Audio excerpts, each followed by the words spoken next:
signals for the Baltimore Colts. Unitas gives to Amici. The Colts are the world champions. Amici scores. It's amazing, sensational, dramatic, heart-rending, exciting, thrilling finish in the history of college football. California won the big game. 5 seconds left in the game. You believe in miracles? Yes! Unbelievable. This is Phil Steele. This is Mike Burnham. This is Wes Durham. This is Mike Ashley. Hi, this is Chuck Foreman, number 44 of the Minnesota Vikings. Woo, mercy, this is handsome Jimmy Vane, the Boogie Woogie Man. This is Coach Fry with Virginia Tech Football, and you are listening to Big Dog Sports Talk. Are you ready to rock? Are you ready to roll? Okay, let's do it.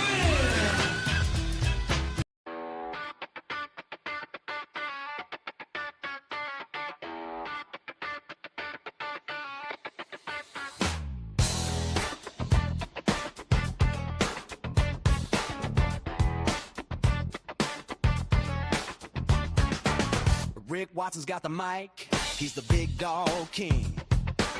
Cover sports so sharp, it's a new river thing. Virginia Tech fire, Radford pride too. Every stat, every play, he's bringing it to you. He's got that voice, deep as a valley, breaking it down, no dilly, no dally. Big dog sports talk, feel the bark, feel the bite. Rick's in the zone, every day, every night, from the Hokies to the Highlanders. He's got the spark, Big dog sports talk, lighten up the dark.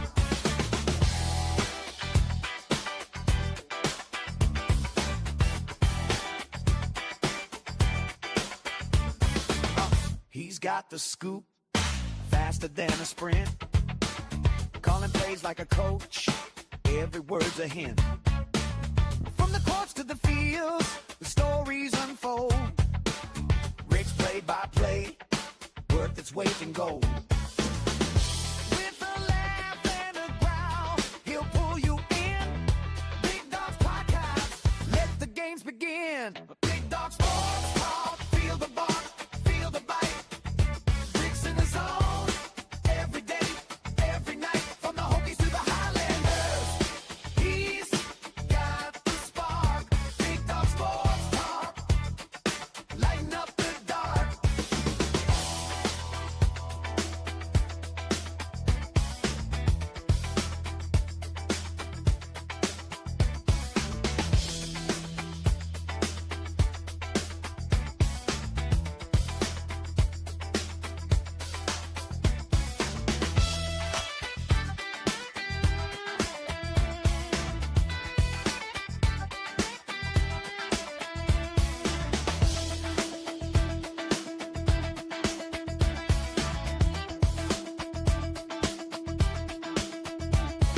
Sports talk, feel the bark, feel the bite.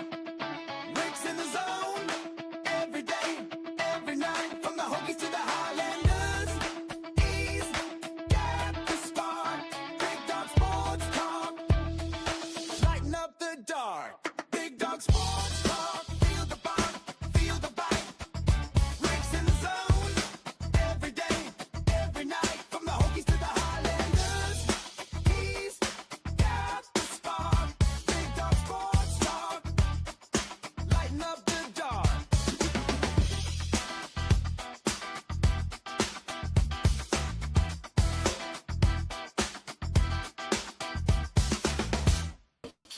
And good morning. How are you here on a Wednesday? Oh, no, you don't need to hear it again. Hope you're well wherever you might be. We've gotten to the middle part of the week. Henry, the Hump-Day Campbell, says hello. He's excited. He is excited. What is going on, Stephen? What is going on, Proctor? Good morning. Okay, Cookie, please, everyone, subscribe. Thanks for stopping by. Keon Brown joins us coming up, and that will be at 6:30. His days are dwindling now before he goes back to class. Steve Ragsdale, Marty Smith scheduled to join us in hour number 2. Marty and Rags. And then Damian Sordelette joins us coming up at 8 o'clock. And we'll see if he's heard anything, early rumblings out of Virginia Tech's practices and all those things. And we welcome you in. Hit us up on the McClellan Chiropractic chat room, as many of you do all the time, 155 Walters Drive. Mark is sensational. And on the Professional Door Incorporated text line. That's the two ways to directly contact us during the show. 40 years in business, 674-0008. I hope everybody took advantage of contacting them in the month of July to get $40 off your preventative maintenance visit. If you didn't, well, you missed out. You missed out. What's up, Master Bricks? Good to see you. Good morning.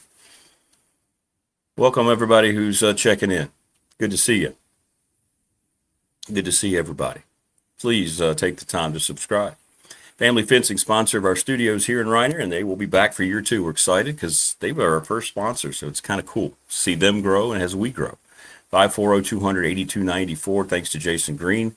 You can email them, familyfencingnrv.com. I know several of you have utilized them, called, so that's great. Heard from so many of our great sponsors that have gotten immediate response from being on the program. BDST is presented each and every day by Pulaski County Sports and Entertainment. People still talking about the jet ski weekend.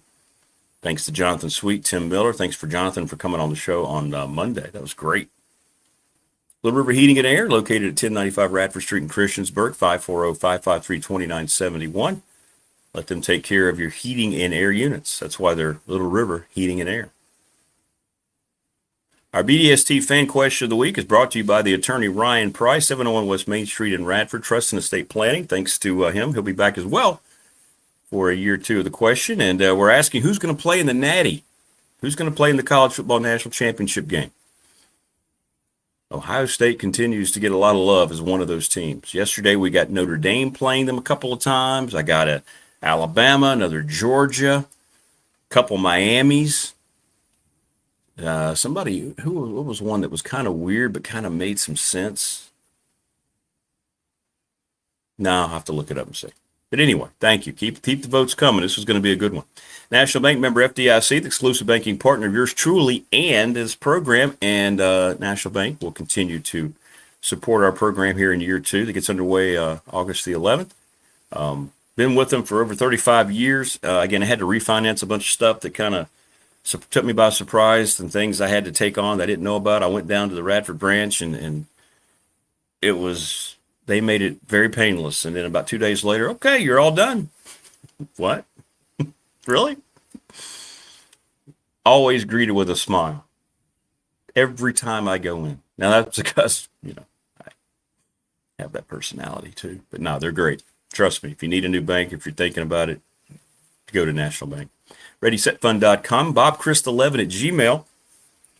A series of text messages, how you can get your sports team, like Floyd County softball, whatever it might be, church group, school group, earn money quickly, very, very quickly. Yes, do that.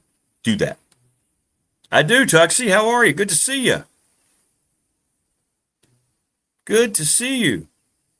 Welcome. Welcome, Tuxie. Sundown Electric. The Smith Brothers, one of the best reputations, long list of satisfied clients. We'll have info how you can get one of their t-shirts because people have asked. It's been cool.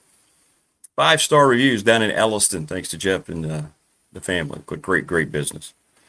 NRV Super Bowl, who housed us on the BDST Bash, 382-5525. Leagues are forming now, men's, women's, mixed leagues, and for kids. Reach out to Terry and Amanda. And Lawson's Mobile Home Supply, 300 North Franklin Street. James has done it since 1987 or 1997. 540-381-8011, parts for your home and all that good stuff. So hit up all of our sponsors, won't you? Hope to have some new ones coming on here. That's right, you are from New Zealand. I remember that. All right, so we're going to look at this here. Let me get the screen how I need it here because, takes a little while to make sure things are working. With the rain last night, things were funky with the internet. So there you go. There's your top 25 coaches poll that came out yesterday. Ohio State in Oregon, 1 and 2. Now, this audience has been well ahead of that because several of the responses I've gotten on the national championship game have included Ohio State and Oregon. But two Big Ten teams right off the bat. Georgia 3, Texas, again, getting a lot of preseason love. Here we go. Texas always seems to get that. Notre Dame at number 5. Many people think Notre Dame and Oklahoma are going to have the two best defenses in the country. And there's Indiana, the defending national champion, coming in at number 6. The first of 3 ACC teams. Miami at 7. A&M at 8. There's Oklahoma at 9. I believe their best preseason ranking since Venables has been there. Ole Miss at 10, and we'll see about that. There's Alabama at 11. The Red Raiders still getting some love at 12, despite their quarterback situation. Lane Kiffin and the LSU Bayou Bengals at 13. USC gets a lot of love. They got a lot of money, so they bought a lot of players, but they're not very well coached. They are number 14. BYU at 15. Michigan, despite the troubles, they ended up landing a superior coach, and they've got a lot of talent at number 16. The Penn State Nittany Lions show up at 17. How about that? Matt Campbell. Credit to the portal talent that he was able to bring in, getting a late start as their search seemed to last a long time. And how about Penn State showing up in the top 20? Tennessee at 18. Vol fan will soon tell me they're going to win the Natty. The Washington Huskies at 19. SMU at 20. Houston at 21. Iowa at 22. Clemson at 23. Houston at 24. And then Mizzou at 25. So there's your top 25. What are some of your thoughts as you look at that? It is what it is. It's a preseason poll. It's great fodder for this time of year for us to talk about. I agree with you, Low Country. That's why it's still in here. And I know it's a low ranking in terms of the top 25. You're in the bottom, but I'm still surprised that Clemson is showing up here after last year, and they're trending in the wrong direction. I don't know if that's just the coach's poll respecting Dabo. I don't know if that's just brand recognition. That one surprised me as well. So let's do the body count here. So the SEC has what? 1, 2, 3. 4, 5, 6, 7, 8, 9 of the top 25. Big Ten has what? 1, 2, 3, 4, 5, 6, 7. 9 to 7 in terms of that. So 16 of the top 25 taken up by the Big Ten and the SEC. Teams, Miami, SMU, and Clemson. And then you have Houston. Utah in the Big 12. Utah at number 21. I skipped over a minute ago. So Texas Tech, Utah, is that the only two top Big 12 teams, or Houston? You got three Big 12 teams. So there you have it. Your thoughts? From Palm Coast drop-off here at the continental shelf to Blacksburg and James Franklin's robust perception of himself. Please, BDST people, don't be larger than yourself. BDST is alive. Well done, Morris. Hey, one day, Morris getting good at that wordsmithing. So there it is. Your first polling. Give you some kind of vibe about what people are expecting this year. Not surprised to see Ohio State getting the love, right? In any way, shape, or form. The usual suspects, right? I mentioned maybe Penn State's a bit of a surprise. And Clemson. Those two kind of surprised me a little bit. Both of those. But really, this is the kind of thing out of the two leagues. Yeah, Coach Elmo just said, might as well just put the same list up here. Yeah, exactly. And it's 6. Did I miss one? Low Country? I probably did. Let me recount. Let's see. Ohio State, Oregon, Indiana's 3. Who did I miss? I'm sure you're right. Michigan's 4. Tennessee's 5. Washington. And Iowa's 7. Who did I miss? That one. Yeah, BYU. Big 12, BYU, Texas Tech, Houston, and Utah. That's 4. Ah, you're right, USC. I keep thinking Pac-12. So, yeah.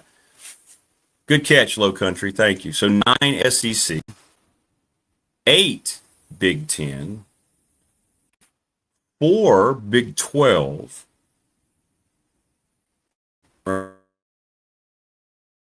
right? That's 21. I'm missing somebody. And Notre Dame, the independent, and then the 3 ACC teams. So there you go. So the scoreboard is 9, 8, 4, 3, and then Notre Dame. But again, what's great about this is it doesn't really matter. It just doesn't matter. Because you see it and you talk about it, and it's going to be talked about a lot. But this is just polling. This is just polling. What's up, David? David Ross on the text line. It feels like, Rick, that these polls mean less and less every year because how can anybody evaluate the teams? Well, I get that. I understand that. 100%. I don't know. In some ways, as Phil Still was talking about, I kind of think maybe it's a little easier. Only because of, I think, the assessment of talent. If someone's paying attention, you can look at portal talent a little more easily. Because you're basing portal talent off of guys, that you may have watched play at a different level. And the PFF that Coach Grantham talks about a lot is on pure display. So they get to know a little bit more about these guys than maybe they used to. So maybe, I understand your thought, Dave. You might be right. But maybe now, because of, if you look at specific portal transfers, you saw what they did. They're ranked in the PFF, and that's what the coaches are using because I mean, that's what they're doing. That's what they're doing. Morris says, throw them in the middle. Let's see what they got. Just win, baby. Yeah. Just got to win. Just got to win. So there's your top 25. What does it mean? Likely nothing. And if we, let me know, by the way, if we get any kind of issues with our intraweb. If you see anything that looks funny on your end, please let me know. I may have to reboot the thing. Because I think the rain, we got heavy rain here last night. There's puddles out here in the driveway on the back porch. So I'm not going to complain about the rain. We need it. We need it. But if we have some issues with things that you're seeing as you watch, just let me know. Hit me up. Hit me up. Okay. Just let him go. Yeah, hit me up. Just let me know. Let me know.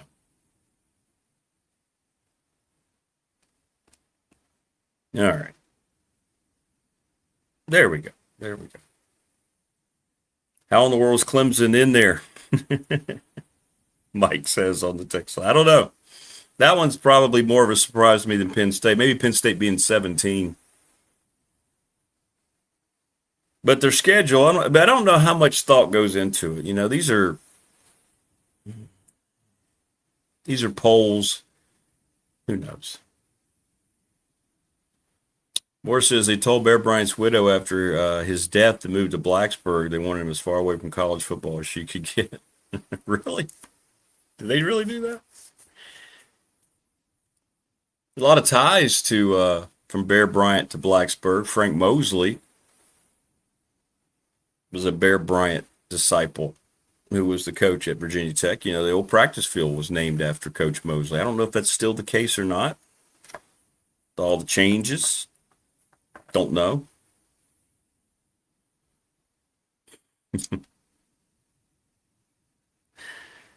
I don't know.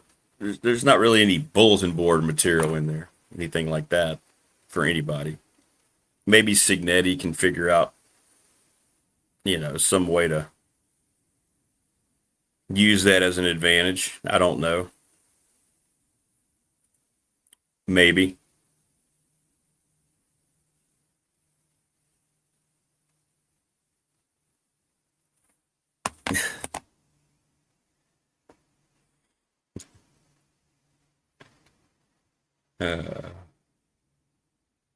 No, I didn't see that till just now. Thank you. Thank you, Mark. Somebody sent me Angel Reese's comments from last night. The WNBA is just continuing to proceed as a how not to have any kind of success whatsoever.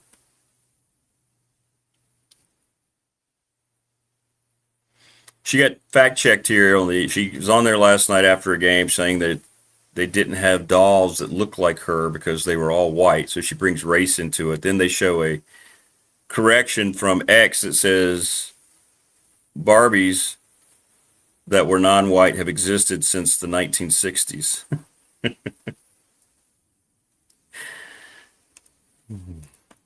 I don't believe we need to give that league any attention. What's up, Adam?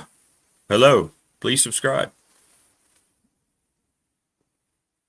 Yeah, he did, didn't he, Morris? Yeah. Gary Claiborne, Sharp. Yeah, that's right. I keep forgetting about Jimmy Sharp, man. Good to see you, Adam. Thanks for stopping by. That was my era. Jerry Claiborne. Very cool. Very cool. The Bear Bryant tree to Blacksburg. Well, thank you. I appreciate you, man. You're welcome anytime.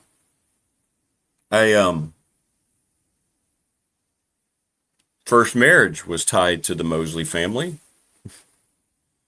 I was married to the granddaughter of Frank Mosley. So I got to know a lot about that history pretty quickly. There's some great photos that they had of Coach Mosley and Bear Bryant, Coach Bryant. It's great. It was awesome. Just awesome. No, I think I have an egg spicy. Yeah, I do. Yeah. As far as I know, I haven't missed it. But when that happens, I'll be first to let you know, Spicy.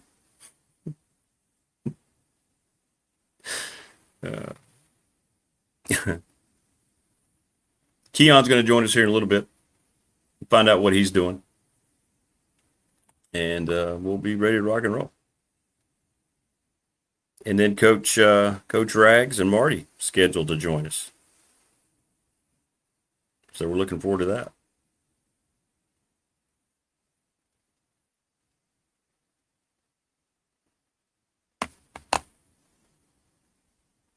Isn't that a rap reference at him? Am I right about that? That number? Is that correct? We had our media day yesterday. We start to have our media days consist of getting all the pictures done with our teams, and they go down and do some funny shots and some brief interviews. See there? Am I hip or what? Look at that. I see, even I knew that. And it's because of the young people at Radford I work with that I know about that. But our women's soccer team yesterday, such good young people. Yesterday and this week, I think our men's soccer team and then volleyball the rest of the week, this week, getting their media day. It's the kind of thing that I get pretty down, to be honest, about college athletics when you work in a department and you know the challenges that are just so significant for places like ours. And then you meet the young ladies yesterday and you start talking to them and they're getting all, they're getting made up. Because these are their glamour shots with their uniforms on and they're excited. And they were talking about how much fun they were having in media. And, you need that from time to time. You need that little boost of adrenaline. That's the reason you're there, And Women's soccer is always good. They've won 11 championships. They've been to 11 NCAA tournaments. So we get to meet some of the men's team today, hung out with some of the men's basketball players.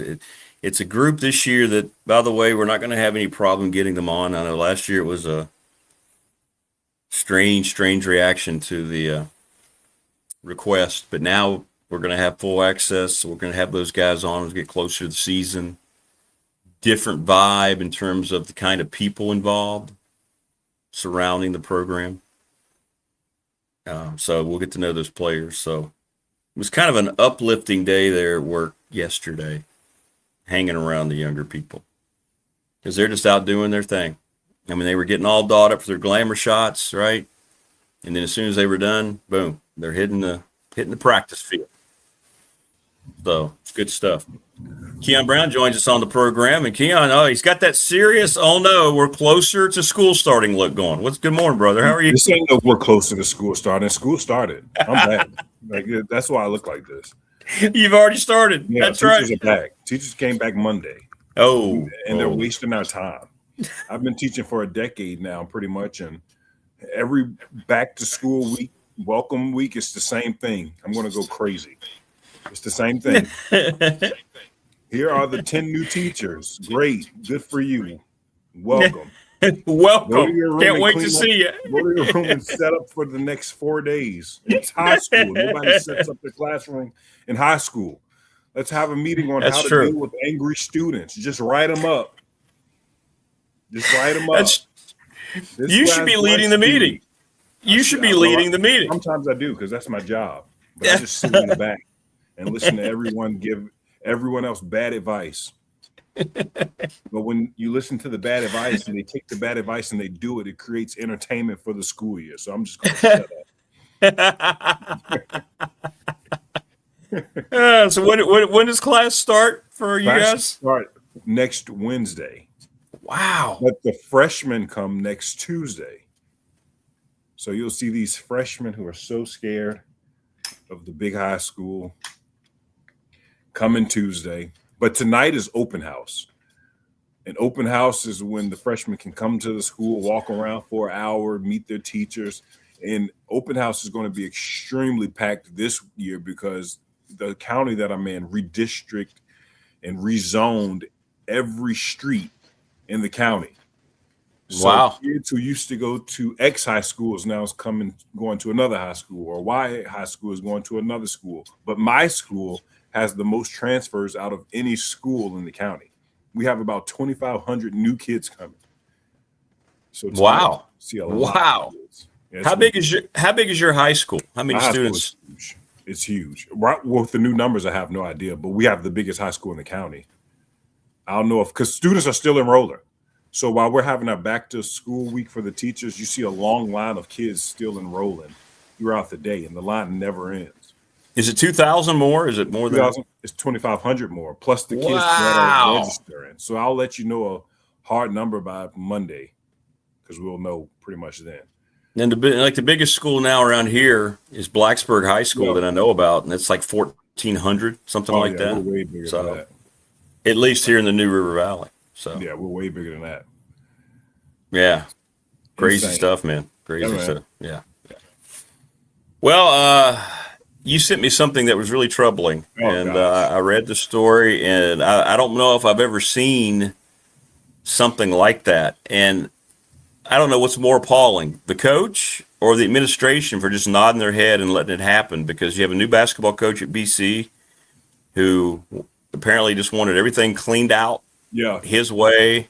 So he fired the longtime radio duo that's very popular, that's had to deal with all those losing seasons. They've been nothing but positive and supportive of the players and the university. And because he wanted them out, the school fired them. It's ridiculous. It's the most disheartening story I think I've heard all summer. It's literally ridiculous. Like, I want every stench of the losing that has been going on in this program out. Yes. So you fired two of the most loyal guys there who has nothing to do with basketball. And by the way, the name of your school is still Boston College. People understand. That's right. the basketball, quote unquote, history of that school. You haven't been good since Tyrese Rice was there. And That's that was right. in the early 2000s with Jared Dudley. That's true. Been a Like, long time. What are you talking about? Everybody understands the reputation that comes with the Boston College brand of calling it basketball, if you want to call it that. It's been nothing. We understand that. But you firing every single nook and cranny of anyone who's been a part of it in the years is going to do nothing for you. I promise you it won't. Because people are still going to see Boston College on their schedule, especially when it comes to conference play, and say that is the game we are going to win. Luke Murray. That's Bill Murray's son. Is it really? Yes, that's Bill Murray's son. So Bill Murray's son came in and fired the announcers. Yes. One of the announcers Bill Murray, fired. the actor's son. Yeah, absolutely. Ghostbusters. That's him.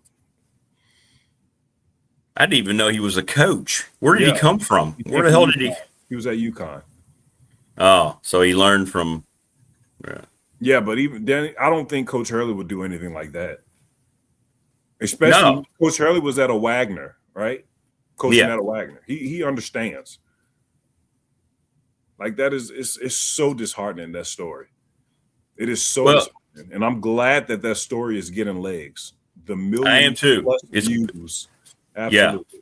And it's showing up in the papers too, the New York papers. It's showing up Boston Globe.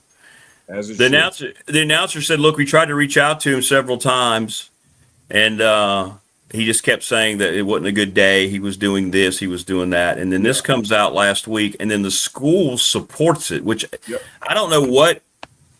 It's the most ridiculous thing I've ever heard, because these guys were very popular with the fans, very popular with the previous coaches. Mm-hmm. And he's coming in, and the school is supporting this. And I would think there's got to be a lawsuit in there. I hope it is. I would think there would have to be some kind of situation where you got to look at the legality. There's no wrongdoing here. There's no wrongdoing. You're pretty much saying why you were fired is just because I want the old stench out of what the history of the program was before I got here. It's not going anywhere. I promise you. And the rumor is his dad, who we talking about, Bill Murray, has some play-by-play experience. People thinking since he's on the other side of his career as an actor, he might be coming in. But now, this story blowing up the way that it's blowing up, if you do that, that is an awful look. It is an awful look. That's an awful look. Yeah, Prometheus, the only reason he gave us says he wants everybody out of there who was there before he got there. Yeah. He said it's a losing mentality.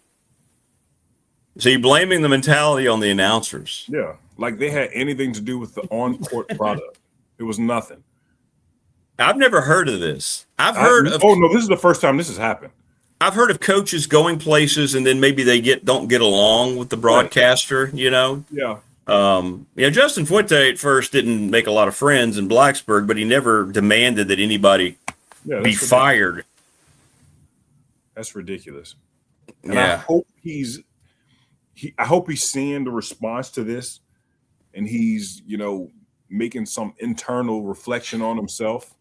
I just hope that's what he's doing, because there's just some things that just aren't acceptable, and this is one of them. Well, fans are upset. They've started an email campaign. I saw that. Players are wondering what's going on. I mean, I don't know. We always talk about lack of self-awareness. You coming in and you're just making it your way or the highway. Kind of sounds familiar, but not to that degree. Have we seen it? I don't know, man. You mean the change of the program? Next year, you're going to have a whole new program. It's college basketball. It's college athletics in 2026. Those guys on your roster right now won't be there next year. Will be gone, right. So then what are you going to do? Fire everybody again? What are we doing? So now I want them to lose every game. That's what the world pretty much wants them to do now. I want him to have a terrible, terrible rebuilding project, and I hope he loses every game. And it's such because you being who you are and who your dad is, people would have supported you had this story not come out. Correct. You don't understand the snap of a finger how things are flipped. Correct. And you're already right. Tournament where UConn was coaching, they highlighted Bill Murray in the stands in the every game. I know. Every game. And nothing from Bill Murray. Is that means that he supports this? I don't know. The dudes they've been there for what? How long had it been? 13 years? Yeah, over a decade. Over a decade. Very popular. I listen to some of their calls. They're very good. Yeah, what good. they do. Very good. So good to get hired for other games around, the country on Westwood One. And then to find out on Monday, so now they have no time to get a job anywhere to look for a job. And it's tough to get a job. It's tough. At any point of the year, pretty much, especially, come on, man. I mean, there's got to be a correction here, right? There's got to be. There needs to be. I mean, where's the administration's comments? Where's the AD? Where's the president? The administration put out a statement acting like it was their doing, even after the quotes came out. Like, get off of them, come on us, Don't talk about coach. It wasn't anything on him. It was all us. Yeah, all us, right. Yeah. Coach says that's just insecurity. It is. It's a coach coming in who it's very insecure vibe. Yep. Absolutely. I mean, when you do things like that, deep down, you come across all domineering, and I know how to do things. You don't. But really, it's a sign of insecurity. Yeah, it is. Immense insecurity. They have not 1 ounce of anything to do with the on-court product. That is all you. That is all you, buddy. They won't affect anything in any way, I promise you. They won't affect recruiting. They won't affect your offense. They won't affect your defensive schemes. They won't affect who you hire on the coaching staff, the type of players, the type of humans that you have around your program. That's all on you. If anything, the broadcasters can be utilized to go out and talk to players. Yes. And, that's what Coach Chu asked me to do that last week. On Friday, I addressed the team for about 15 minutes about different topics, about Radford, about what we offer. And they were very engaged, and I appreciated the opportunity, and I appreciated being asked. And then this story comes out, you're thinking, wow, it's unbelievable how some people try to manage things and then expect to have success. Yes. And what you can do, you also can utilize them and say, I've been here the X amount of years. There hasn't been much success, but you guys can change that. Just like the Knicks did with James Dolan before the playoffs started. They said what they said about him. They say he was the worst owner in sports. Now they won a championship. He used that to try to motivate those guys before the playoffs started, and it worked. It did. Come on, man. Yeah. Anyway. I mean, now they got an X on their back for the wrong reasons. Right. And I want to see what happens. He's going to get back in town at some point, and I guess somebody's going to ask him. Yeah. Again, he can't run out media members that work at other places, right? He doesn't have that kind of controls. So somebody needs to ask that question. Yeah. And that media community is tight-knit. Like, everybody. Yeah, up there. They know a lot of people. They're going to get asked those questions. And I hope nobody shies away from him, because you shouldn't. Don't be scared of him. He's not going to do anything to you. No. That's why I'm so confident when I get on there. I say what I want to say. Nobody's going to do anything to me. What are they going to do? What are they going to do? Nothing. And this guy's clearly just a coward. I mean, he's just whatever he is. Yeah. And what kind of a message does that send your team and your players, fans, everybody you're trying to support? What is it? I mean, you're already, like you said, you're BC basketball. Know your place. Yeah. It's not like you were at when you were at Louisville and you were there before, Pat Kelsey got there, and you got that stretch. It's like, we're trying to bring this thing back up. No, you were never good. You were never good. I guess they had some good teams in the early 90s. They had Tyrese Rice. Tyrese Rice is a Richmond guy. Yeah. He needs to have his jersey retired. Him and Jared Dudley was a great duo. Yeah. Right. Yeah, but it's ridiculous. It's always be a great person for our viewers. Correct. It's not that hard. It's not hard to be nice to people, is it? And to do it right. You're right. It's like when I always talk about National Bank. When I go to the bank, they immediately greet you with the genuine, hey, Harry, smile. And when you're in there, you're thinking, this is the way it's supposed to be, right? You don't want to go in and somebody, what are you doing? Yeah. You want to go just Chick-fil-A and Mission Barbecue has the best customer service. That's I love going. Chick-fil-A is it's unreal. It's unreal. I don't know if you ever been to Mission Barbecue, but they rival Chicken. Yeah, sure. They catered the wedding, and they came. They came. You're right. They were very professional, very polite, very polite. Yeah. They were awesome. They were awesome. Yeah, I'm with you. I don't know, man. It's gross. It's gross. It is. It's so disappointing. And I was looking into it after you sent me that. I was preoccupied the rest of the day trying to find more information on it. Like, what? This is ridiculous, man. Because I don't know those guys, but since they do, they're us, right? They're me and you. So then it kind of hits home a little bit. Wow. Yeah, exactly. Wow. Really? Yeah. Really? Imagine if James Franklin would have come to Blacksburg and, him basically dictating all these changes. What if he just said he wanted Roth and Burnham out? Oh, gosh. How do you think that would have gone over? It wouldn't have gone over. Right? Can you imagine? And I know these guys haven't been there as long, but they were very well received by the fans and by the administration before that. Yes. So the administration saying it was their decision? Pretty much. Oh, I'll send you the quote later. That's just pretty much just gutless. Just gutless. Well, we do know you'll be back on the Longwood broadcast, right? Both of you guys will be back, right? I'm not sure too much about Sam because he took that new job at Lynchburg. I heard he's going to do some stuff. He'll be at some games. Yeah, some games. But you're back, so that's all. I'm just waiting for the schedule to drop, just like everybody else, though. Well, I know they're overseas right now.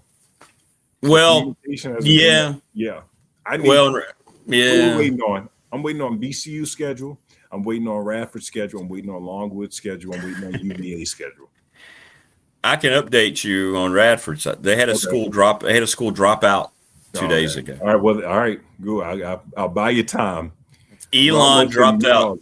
Elon got out of that game, and there was a lot of back and forth for several weeks. So that's official. So now they're looking for a replacement, and it might even end up being a road game. Okay. So I do know that. So we're still kind of waiting on that. This is not actually on Radford. This is us trying to figure out. Okay. We got an empty squeeze in a Commonwealth school if it's on the road. That's my thought process. Yeah, man. I mean, it's going to be tough to get a home game at this point. You don't want to play any more non-D1s. Yep. You already got 3 of them. That's too many anyway. Yeah. Should never be any more than 2. Yeah, for the past few years we've been on par with 3. Ever. Yeah, come on, somebody. George Mason. Haven't played Mason in a while. Yeah, exactly. Haven't played Richmond in a while. Come on. Yeah. I don't know, man. I don't know. Yeah, we're getting there, though. I think we're about 90 days away from the tip-off. It's hard to believe. Yeah, we're at the start of kickoff for football, and then before you know it, you're midway through football, and all of a sudden you realize it's basketball media day. Yeah, preseason starts tomorrow in the NFL. I know, at the Hall of Fame game tomorrow, right? Yeah. Hey, you excited to watch Carson Beck in his NFL debut? I am. It's always something when you get that first football. I know, and I know it's a preseason game, and a couple years ago I attended the Hall of Fame game when I was up there watching the Randy induction, and it's a great vibe. It's a great the excitement's there. I write about it this week in the Patriot. There's just that aura around it. So it'll be cool. It'll be cool. Yeah, to see football. That first taste. Like yesterday, I was watching Hard Knocks. I love Hard Knocks. I love it. I've never missed a season. It was in. Who is it this year? Seattle. Okay. The first time they've had a Super Bowl champion since the Ravens. I think the initial year. Really? Yeah. It's really good. So this is their follow-up camp. They're going to be on now. They're on now, like the season after they won the title. Okay. Yes. The first episode was yesterday. Came on last night. Okay. Yeah. Well, good. That's good. I'm seeing more and more push for the Redskins name coming back. What do you think? You think that's going to happen? It needs to come back. I know. It was taken away ridiculously at the wrong time. It was just that time when the trend was to try to find anything wrong with anything and try to correct it. That's all that was. Well, and you had two. You have folks who call themselves Redskins saying, no, we want the name back. What are we doing? I know. The group that it's supposed to be offending is the biggest proponent to bring the name back. Exactly. Make it make sense. Surely it's coming. We got the uniforms this year. It's not on the helmet yet, but they do have a helmet with the arrow on it. So it's close. We're getting there. And it was one of the best. You can make the argument that Redskins logo, that emblem, was one of the best in sports. 100%. It's beautiful. It just is. For the reverence that it also paid Native American people. Yes. Right? That it's classic and clean. That's what it is. Well, you had been in my lifetime. The uniform and the logo was something I was proud of. Guys, one NFC Championship appearance in my life. Like, well, somebody else. Yeah, it's true. That's true. That was 2 years ago. Well, and the thing about it is, you have all these things that pop up. People say, "Did we lose Keon?" Let's see here. KB, you still with us? Let me see. Yeah, I'm here. I don't know where. Can you hear me? Keon went. Let's see if we can get Keon back here. Yeah, we got you. Okay. Yeah. We got you. We had a little moment there. Okay. Anyway, we had everybody says there he is. I don't know what happened. Yeah. Can you hear me? I can hear you. Okay. You had like you see like the why did this happen at these two places? And only two places it happened was Washington and Cleveland with the Indians, right? Yeah. Because the Chiefs stayed, the Braves stayed, Florida State. Well, the Seminole Nation is a big investor in Florida State football. Florida State is no different. Its logo is pretty much has the same grandma as the Redskins are. Look at the logos. It does. Look at the same thing. It is. It is. And I was a kid growing up, and I never looked at it one time as being anything. I didn't have to have anybody tell me. I always saw it as a tribute. Right. You know what I mean? I never looked at it as being anything else, as a derogatory nature. I mean, I never did, because I always thought, oh, that's cool that they're representing the first Americans, right? Yeah. All the teams that did that, to me, I was like, I thought that was really cool, to be honest with you. And then you have one section of people that decided it was offensive, that it didn't represent at all. Yep. And the people that had a problem with it aren't even talking about it now. They don't care anymore. It was a trend at the time, and now that was 8 years ago, whatever the case was, and now they're on to the next thing. They're on to the next thing. That's a great point. They just want. That's a great point. And the league is gonna. They're so politically drawn. Goodell. They're not gonna. I mean, the only way they would cave is if somehow that Indian Nation, to make sure they made enough noise about it, then they would. Then they might cave. Yeah. But I don't see it. I don't see it happening. Yeah. But it's the worst rebrand this side of the Washington Wizards that I've ever seen in my life. Yeah. But at least the Washington. Am I right? No, you can say that. Yeah. You can argue that for sure. It was bad. it was bad. Or the Utah Jazz, like. Yeah. But they didn't have Utah basketball team or the Washington basketball team. It was the Washington football team for a while. People forgot about that. That was the name of it. Oh, that's right. That's right. Team. Yeah. I don't know, my friend. They tell us humans are the smartest thing in the galaxy. I don't know. I don't think that's the case anymore. I think there's got to be some other species out there, right? No. I'm not sure we're in anymore. I guarantee you revitalize that fan base again.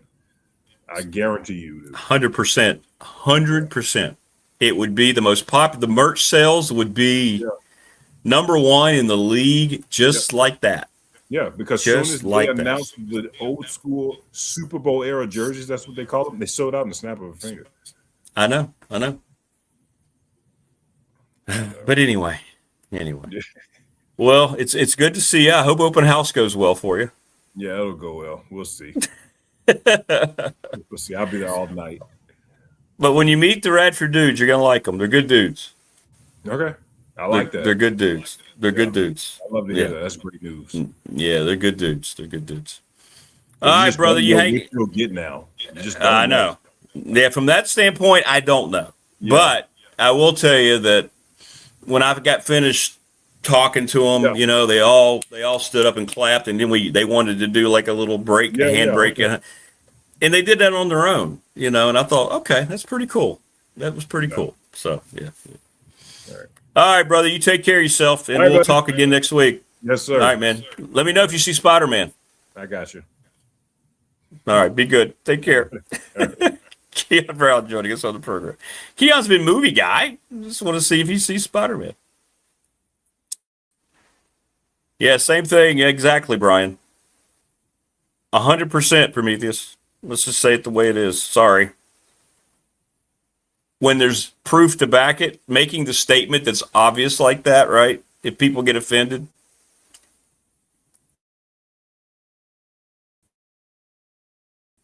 Sorry. That's exactly the issue. Without any reasoning, without any kind of substance behind it. It's destroyed a lot of the legacy of the franchise. You're not doing anything. You're not advancing anything. I mean, and the NFL finds itself in a situation to where it's not going to want to do anything, right? Because, oh, God forbid we do anything right. We don't want to upset the political powers. And I don't know all the ins and outs. The Indians' name was more generic, but the Redskins' name specifically positioned itself with a certain tribe, and it had over 1.5 million signatures, right, to bring it back. And aren't you, in a way, dictating those who are such a proponent to get rid of the name and kept claiming how offensive it was? Isn't it more offensive to take away a legacy, a representation of the legacy of being the group of first Americans represented by a professional franchise in the most popular sport in this country? Isn't that more offensive than what political posturing you were trying to get across? And I think that's been the response of a lot of these folks that are representing the base, to be honest with you.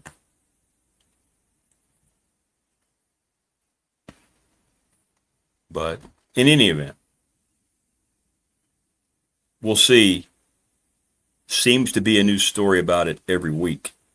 So I don't know if it's gaining momentum or not. But it would be one thing if there was a loud voice of Native Americans, and maybe at one time there were, I don't know, but everything I've seen is that they're very upset that it was taken away. And when it was threatened down at Florida State, the Seminole Nation itself stepped up and said, no, you don't understand anything. Stay out of our business. I mean, you do realize the people, not you, you know this, but the people who are against all this, you do realize that when they bring out the Native American with the spear, that he is representing the tribe by choice. He's chosen to go out to do that, right? You do understand that, right? No, they don't understand. That's the answer to the question. They do not.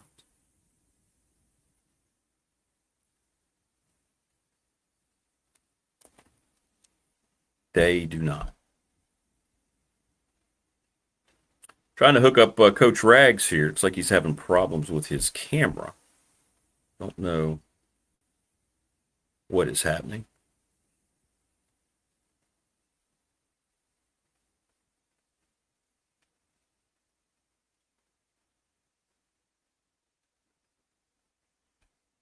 So maybe we can get that fixed here in just a second.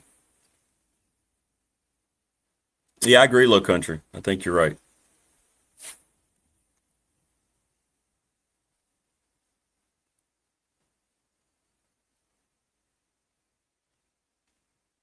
Trying to work on getting Coach Rags on here.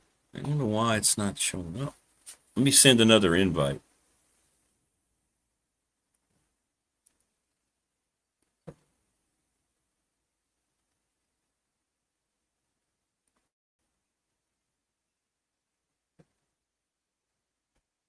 I'll send one to each. But then again, I told you, it's been kind of funky in here today. It's all because of the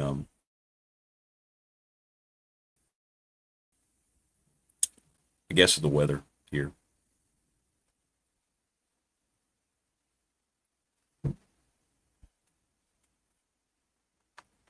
All right.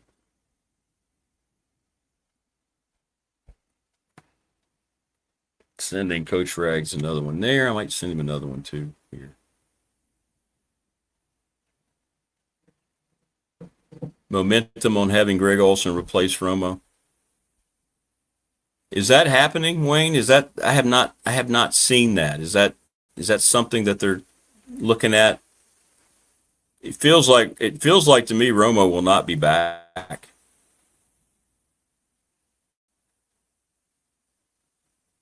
Feels like that's not going to happen.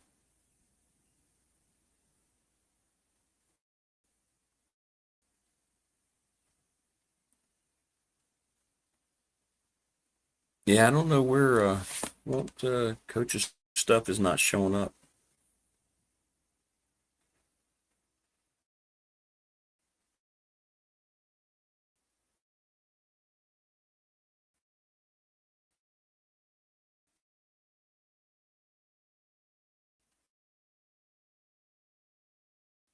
And I don't understand why. Go ahead. That's a stable.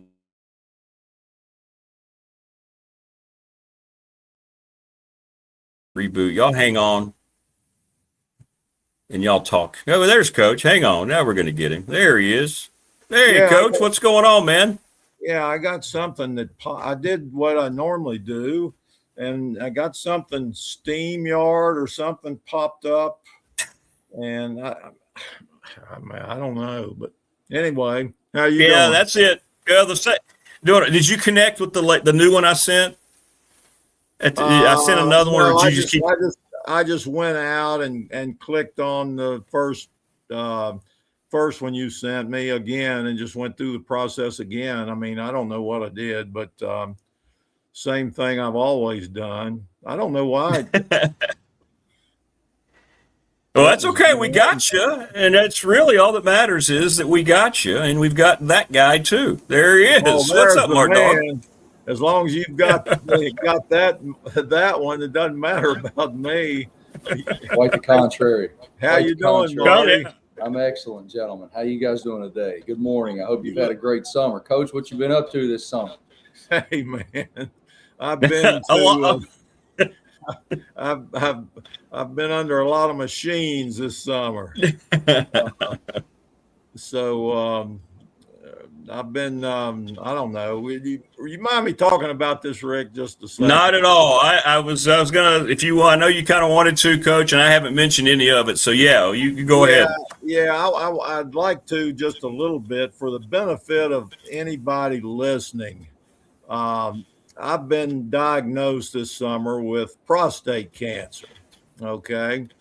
And if you do a little reading on prostate cancer, it goes like this. If you live long enough, you're going to get prostate cancer. Basically, it's just a matter of time, when it occurs. All right. And there are no symptoms to it. That's the big problem, or one of the big problems. I didn't feel any different when I got diagnosed than I did before. I don't feel any different right now, and I'm undergoing treatment than I did before. In fact, I went out yesterday after getting a treatment and mowed a little section of my lawn out there. And so it's not something that I'll wait until something starts happening. I have trouble urinating or something like that. Here's what you need to do. I'm telling you, there's only one test that I know of that is a kind of a red flag. It's not totally 100% determines that you've got prostate cancer, but it's a red flag. I've got an older brother, 10 years older than I am, and he had his prostate removed 10 years ago, totally removed. He doesn't have a prostate anymore. All right. Now that affects his lifestyle, but he's still living. And that's better than the alternative. And he's perfectly happy with his condition as is right now. All right. But because of him, I started about 10 years ago getting what's called a PSA, those three letters, PSA. Okay. And I did that because of my older brother getting prostate cancer. That is a blood test that you can go to any doctor and get I get a physical every year and have for years. All right. I'm 75 years old right now. And when I get a physical, I get a blood test as part of that physical that tests, what's going on in your blood. Okay. All kind of different things. All right. But it doesn't test PSA unless you ask it to be done. So when I go to get my yearly physical to my family doctor, I ask him and I explain why, because my older brother had prostate cancer. I want to get a PSA done. Okay. And that's just a simple blood test. Doesn't hurt. You don't get it done right there. They just take your blood and send it off to the lab, and then you get the results back. Okay. Well, my results and gradually over time, your PSA will normally increase. That's just part of the aging process. Okay. But the upper limit beyond which it's a red flag is when it goes past 4.0. Well, my brother's was like, I don't know, 10, 15, 20 or something like that. But mine was like 4.2 something. Okay. So my doctor sent me to a urology group that's affiliated with Carilion Clinic over in Christiansburg. So I saw a urologist, okay, and she said, okay, let's just wait. Let's wait a month and take that PSA test again. Okay, so we waited a month, took another PSA test. It had actually gone down to 4.02, just above 4, the upper limit. All right, she said, well, we can do one of two things. We can just kind of wait and watch it, or take an MR or do an MRI. That's magnetic resonance imaging. Okay. Doesn't hurt, doesn't, anything. They just put you lay you down on a table and in this machine, and it scans you. Okay. Okay. So to me, that was just like a no-brainer. All right. Hey, yeah, let's get the MRI. I got an MRI.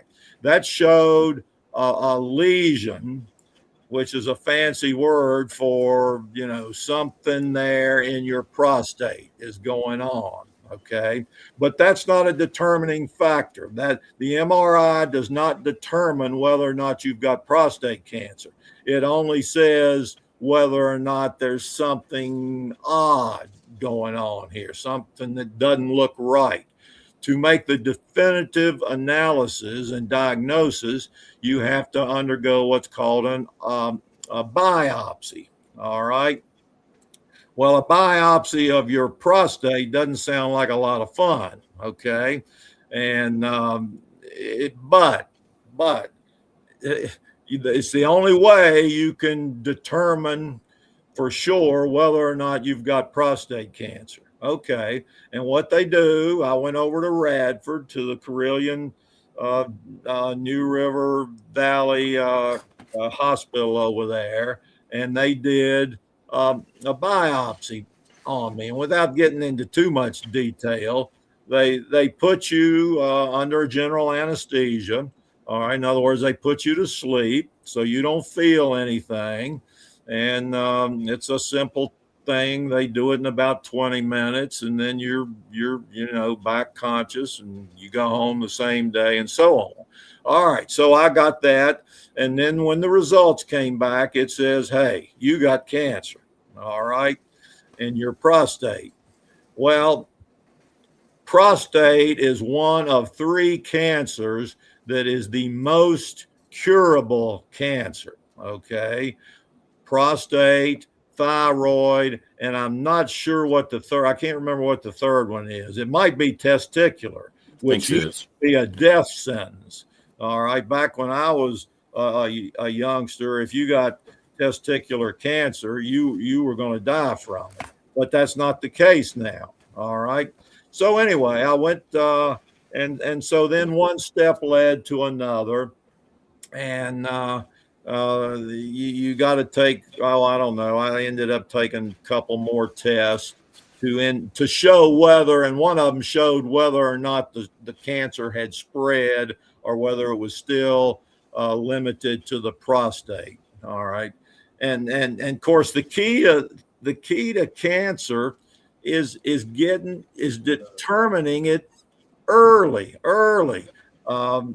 Ex-Virginia Tech quarterback who coached the Tampa Bay, whatever they're called down there. Oh, shoot. What's his name? I thought of his name this morning. He has an advertisement that he has on TV. Bruce Arians. Okay. All right. That I don't recall what the cancer was that they detected, but he emphasized to you, go to the doctor and get the test done. All right. And that's what I'm saying right now. Go to your doctor, ask for a PSA test. All right. Do yourself a big favor. It doesn't hurt. And right now I'm undergoing, I'll say this finally and then I'll shut up. All right. There are essentially 2. And remember, I said, if you live long enough, you're going to get prostate cancer. And there's basically 2 treatments for it. One is what my brother did, take out the entire prostate. Okay. The other one is radiation. All right. They're both have about the same success rate, and that's about a 90%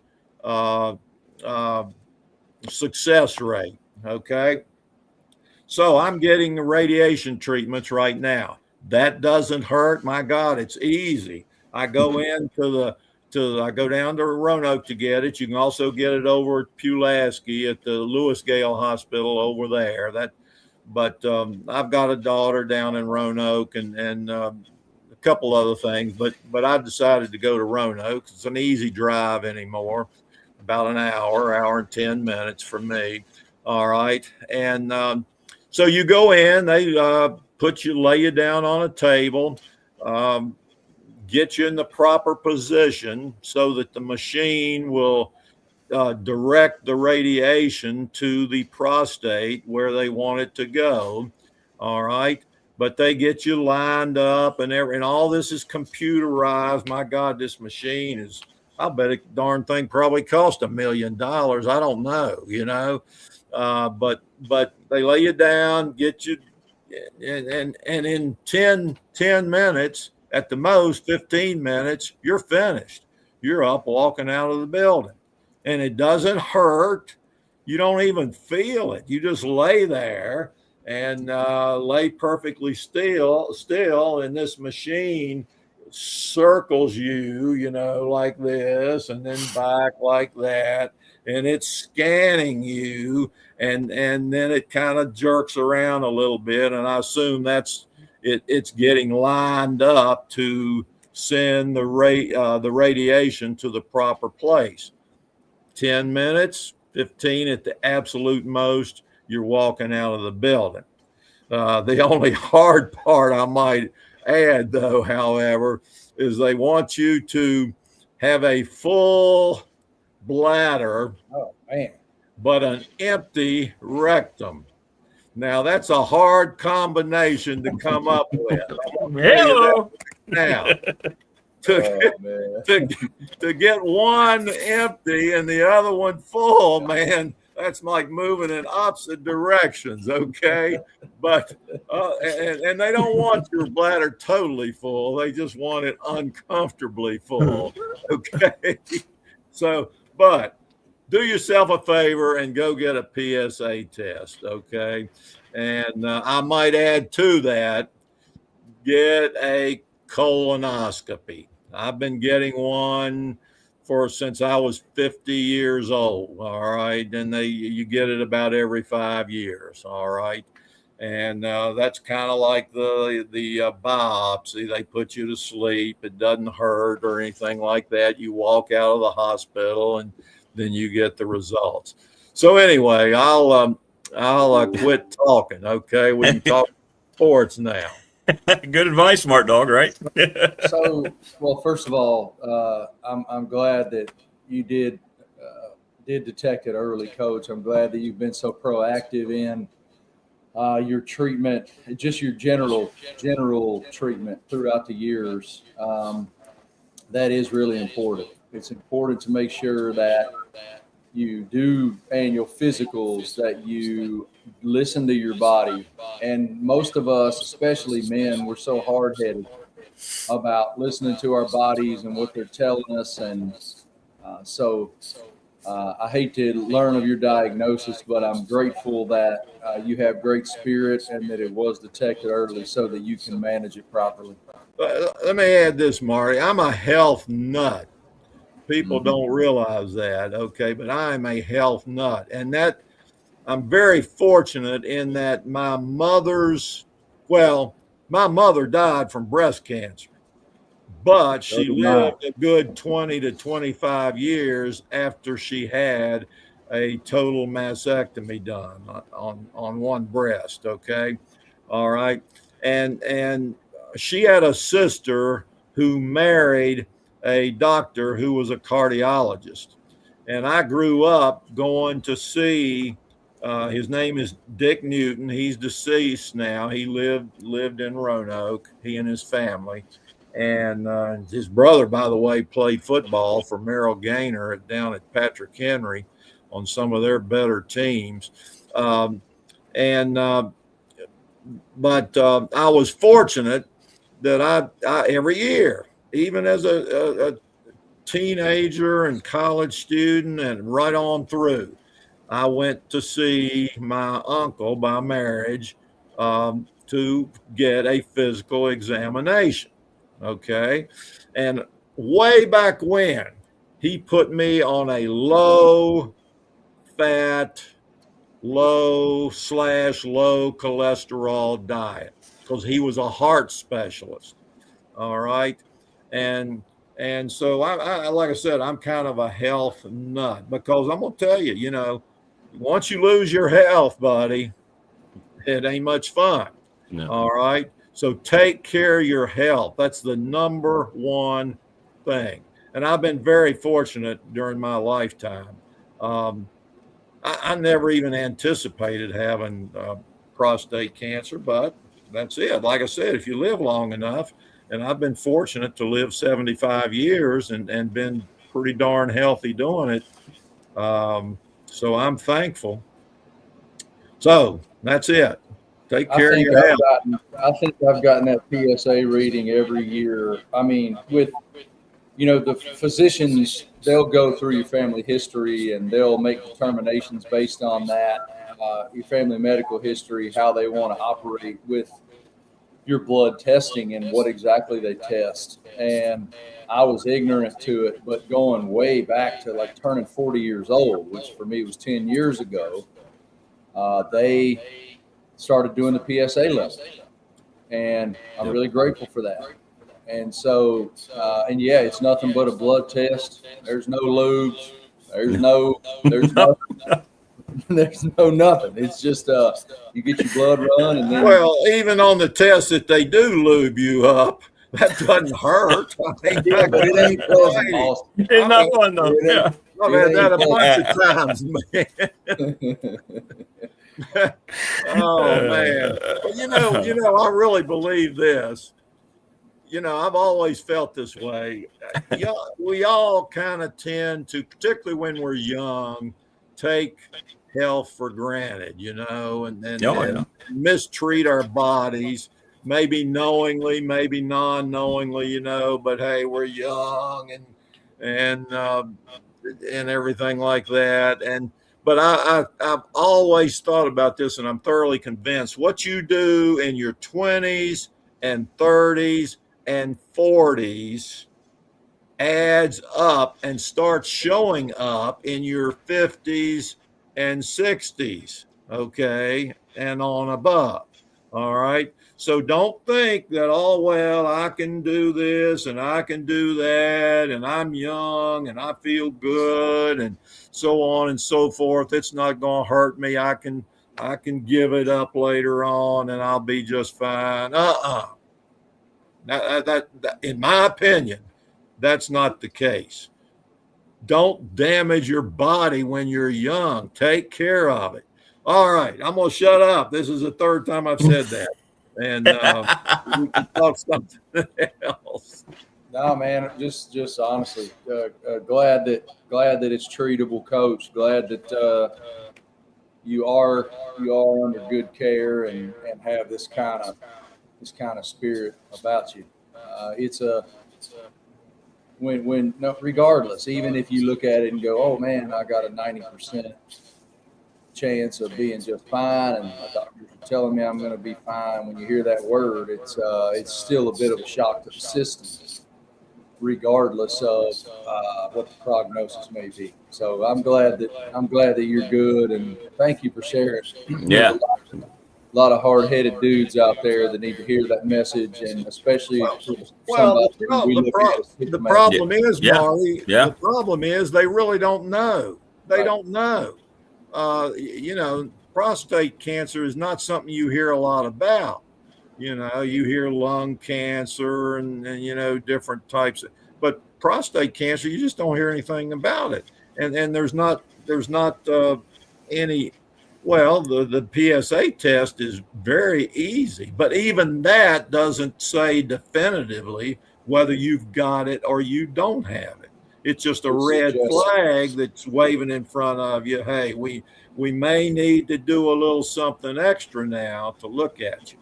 But I mean, and guys running around in their 20s and 30s, they ain't thinking about their prostate gland. They don't even know they got a prostate. I'm 50, and it's not something I think about. And I still don't know exactly what it does. I just know it's there, and that's it. So anyway.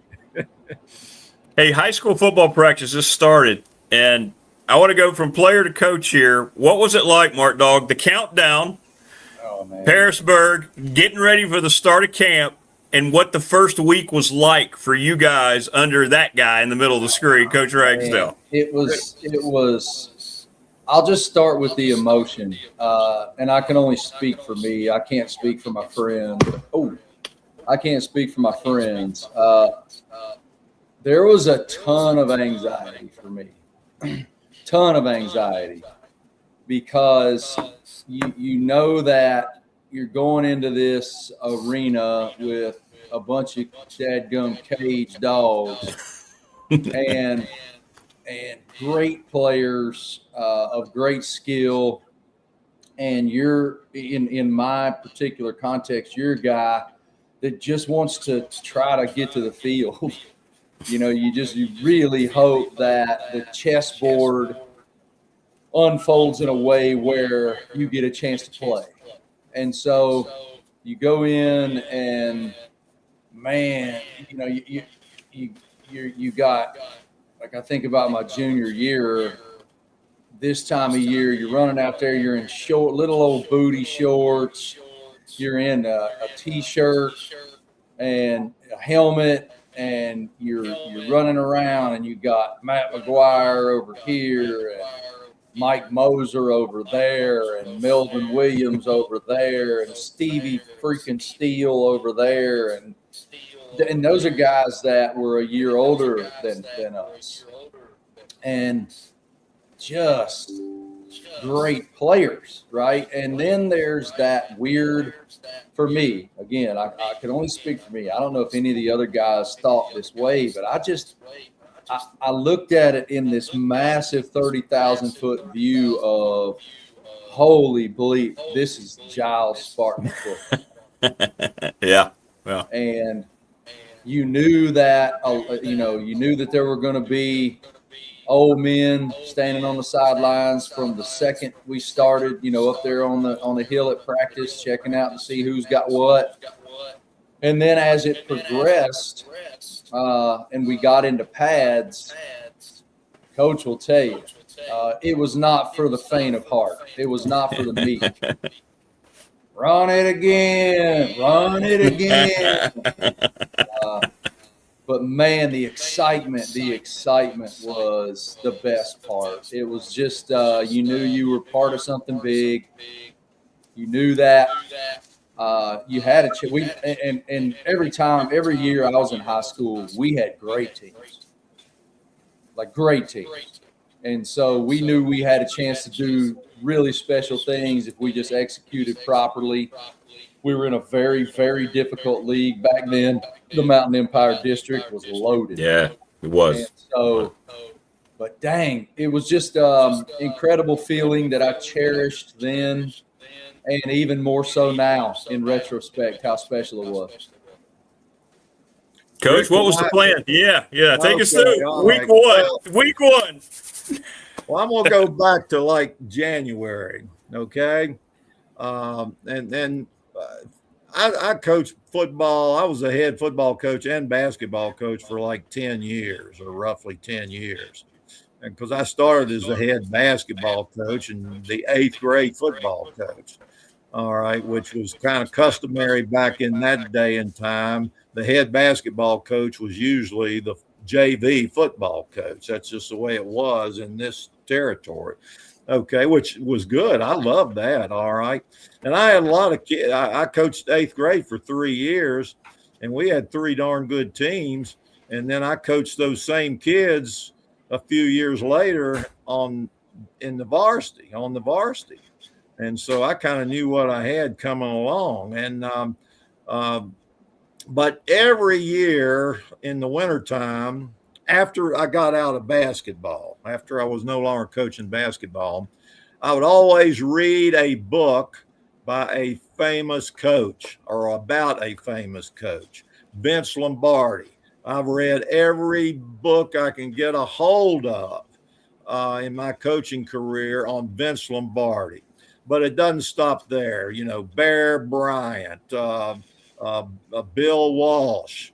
I was just sitting down with Coach Kelly and a coach, Orion Martin, who was from down around Martinsville, who's now a head coach up in Washington, D.C. at a private school there. He played at Virginia Tech. And the 3 of us were sitting around Coach Kelly. Coach Kelly was our line coach and our special teams coach.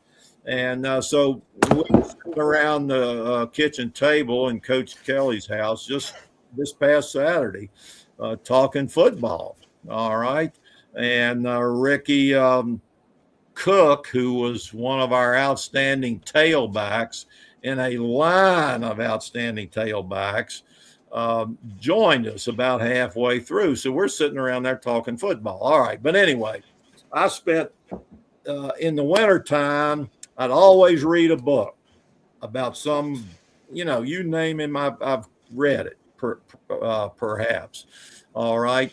And then in the spring, when the weather started turning good and I get out and start mowing my lawn and everything, I'm thinking the whole time I'm pushing that mower. I don't have a riding mower. All right. It's leg propelled, not propelled. All right. And that's on purpose. So it gives me good exercise. Okay. But while I'm mowing back then, I was thinking about the upcoming fall. All right. And in particular, who's going to play where. All right. Okay. Then as we got into summer in June, that was off season. I don't want to see you in the weight room. We're not going to be in the weight room. I'm not going to be in the weight room. None of the other coaches are going to be in the weight room. And by the way, in the off season, winter and spring, I wanted our football players to be doing something. And you can play basketball like Marty did, and that's great. Heck, that's good for you. Or in the spring, you can play baseball like Marty did. Marty played 3 sports. All right.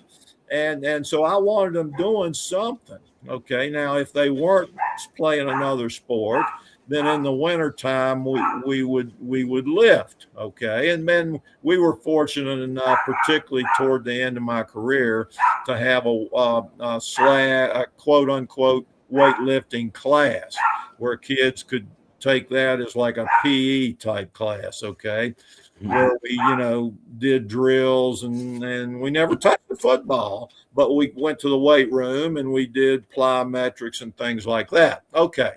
All right.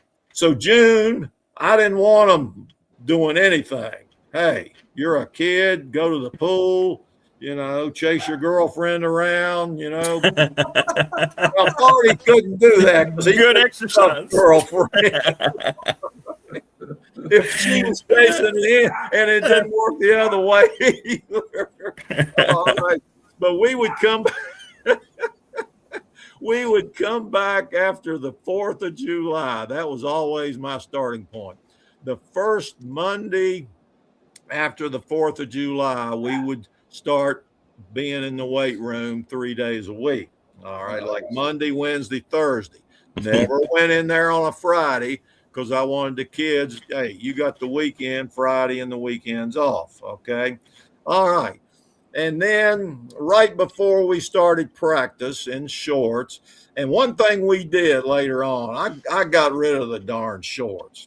All right. Because I know we were supposed to wear them, but God, you'd start practice, the first 3 days in shorts. And what happens? They all got their knees all scraped up and torn up and bleeding and everything like that. So we didn't put the pads in the pants, but we got a pair of football pants on them to protect their darn knees. What year was that? And I don't recall, Marty. I don't really recall. Okay. And then after 3 days, but let me back up. The week before we started practice, we started having coaches meetings. I'd get all the coaches, 8th grade through varsity, in and on at night. All right. And we didn't stay there all day or anything like that, but we would talk about our offense, our defense, and we may or may not talk about our kicking game at that time, but we'd always talk about our offense and defense and decide what we were going to do. All right. And we always, on offense, we had a core number of running plays that we were going to run that season. And that was 20 running plays and 10 pass plays. Now, on those 10 pass plays, we could have various patterns out of the same backfield action, but the basic, blocking rules and what we were doing was 20 running plays, 10 pass plays, and that was it, and that was for the whole season. And we would sit down and we'd go through all those plays, we being the coaches, and make sure that we are squared away on our blocking assignments, etc., on this given play. Okay. And get ready for the season. All right. And then starting practice. When we took the field, well, before we took the field, excuse me, I take them in the classroom. First thing, and I tell them this. I tell them several things. All right. Number one, if you're going to play Spartan football, and I use that terminology a lot, Spartan football, and I got that from Vince Lombardi's books, okay? he was always referring to Packer football. Packer football. I thought, man, that's great. I love that. I'm gonna talk Spartan football, not Giles football, Spartan football. Okay. If you're gonna play Spartan football, you're gonna practice. That's it. That's my number one rule. There ain't gonna be none of this. Oh well, so and so. You're gonna practice. Okay. And if you don't, you're not gonna play. All right. It's just that simple. All right. Now, if something comes up that you just absolutely can't be there, like let's say there's a death in the family. Obviously, we don't want that to happen, but let's say that happens, or somebody's ill, or maybe you're ill. Okay. All right. Things like that are going to happen. But if you don't tell me, get in touch with me, all right, and tell me what's going on before it happens, that's considered an unexcused absence. And I didn't say call Coach Kelly. I said call me. Or if once school has started, you come see me. All right. Don't tell one of the other coaches to tell me. You come see me. All right. I am judge and jury. I will determine whether it's an excused absence or an unexcused absence. Now, if you get 3 unexcused absences during the course of a season, you're off the team. I'm not fooling with you. All right. 3 strikes and you're out. Okay. That was one thing I was darn determined to do before I stepped on the field. All right. Was you're going to practice. You can, I had one kid one year, and I hated to do this, but I had to. He wasn't a starter. God, he was a good kid, though. And he was there every day, and he worked his tail end off and so on. His mother, who I think she was maybe a professor or something over at Tech, but she had an opportunity to attend some conference in Hawaii, and she wanted to take her son, who I just referred to, with her. All right, great opportunity for him. I said, ma'am, I am so sorry.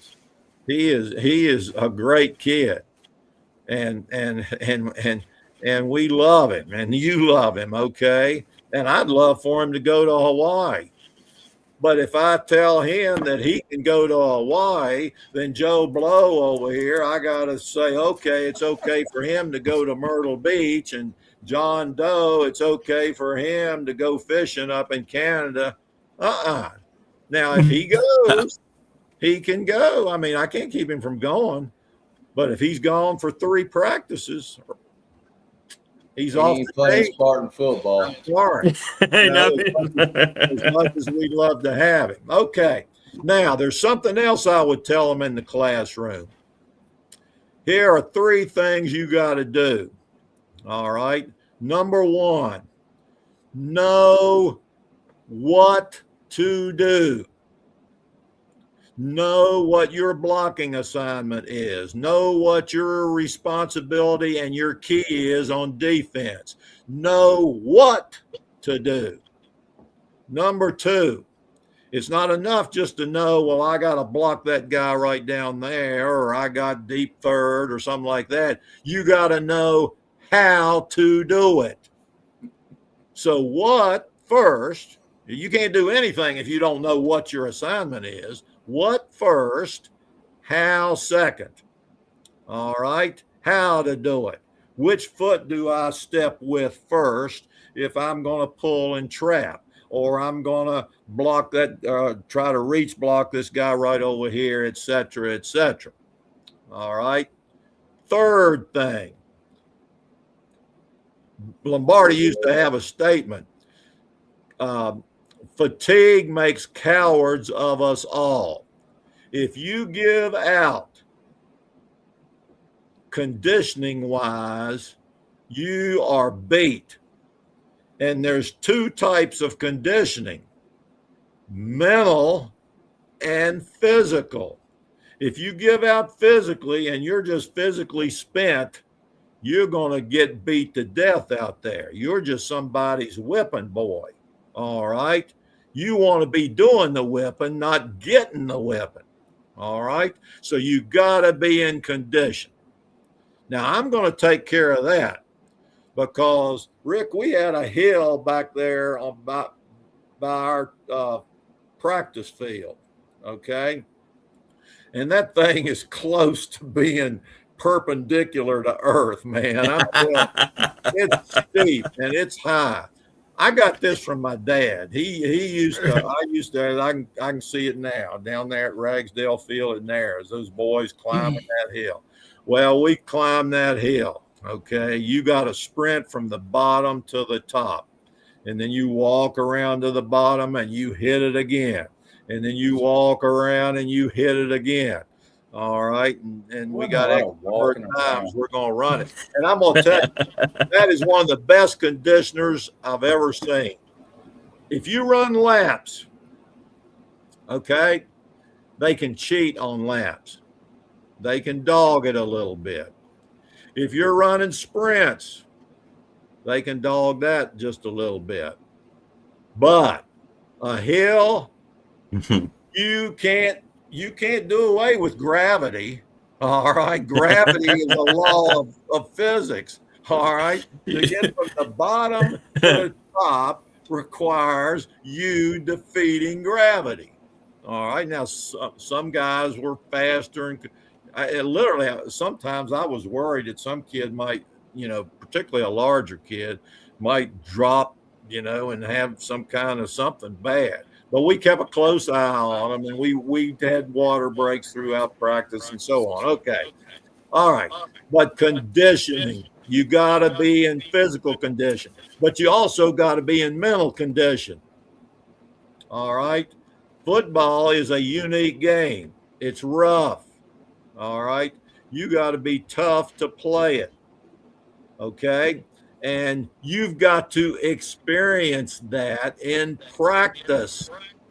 You can't just show up on Friday night and go out there and be a beast, and line up against somebody from Radford or Blacksburg or wherever and expect to give them a licking. They're going to give you one. All right. Unless you've been doing some hitting in practice. We did a lot of hitting. We hit a 7-man sled in August every single day. All right. When we drilled our offense, we would go 11 on 11, and it was dog eat dog. It was full contact, both sides of the ball, except you could not tackle my backs because we can't get them guys beat up. All right. But you come up and pop them, and in the process, you try to take the ball away from them. Okay. And we ended practice every single day with one-on-one. We lined every kid up, and I paired them up. Marty, you got so-and-so today. Joe Blow, you got your brother over there. All right. And what we did, we'd line up as far apart as two linemen would be in a game, an offensive lineman and a defensive lineman. All right. What we called nose to nose. And I'd have one of our blocking backs who called our signals, our snap count signals, they would do the call. Okay. And on Hut, whatever we were going on, they were blocking each other. They're both playing offense. They use their right. We shoulder blocked.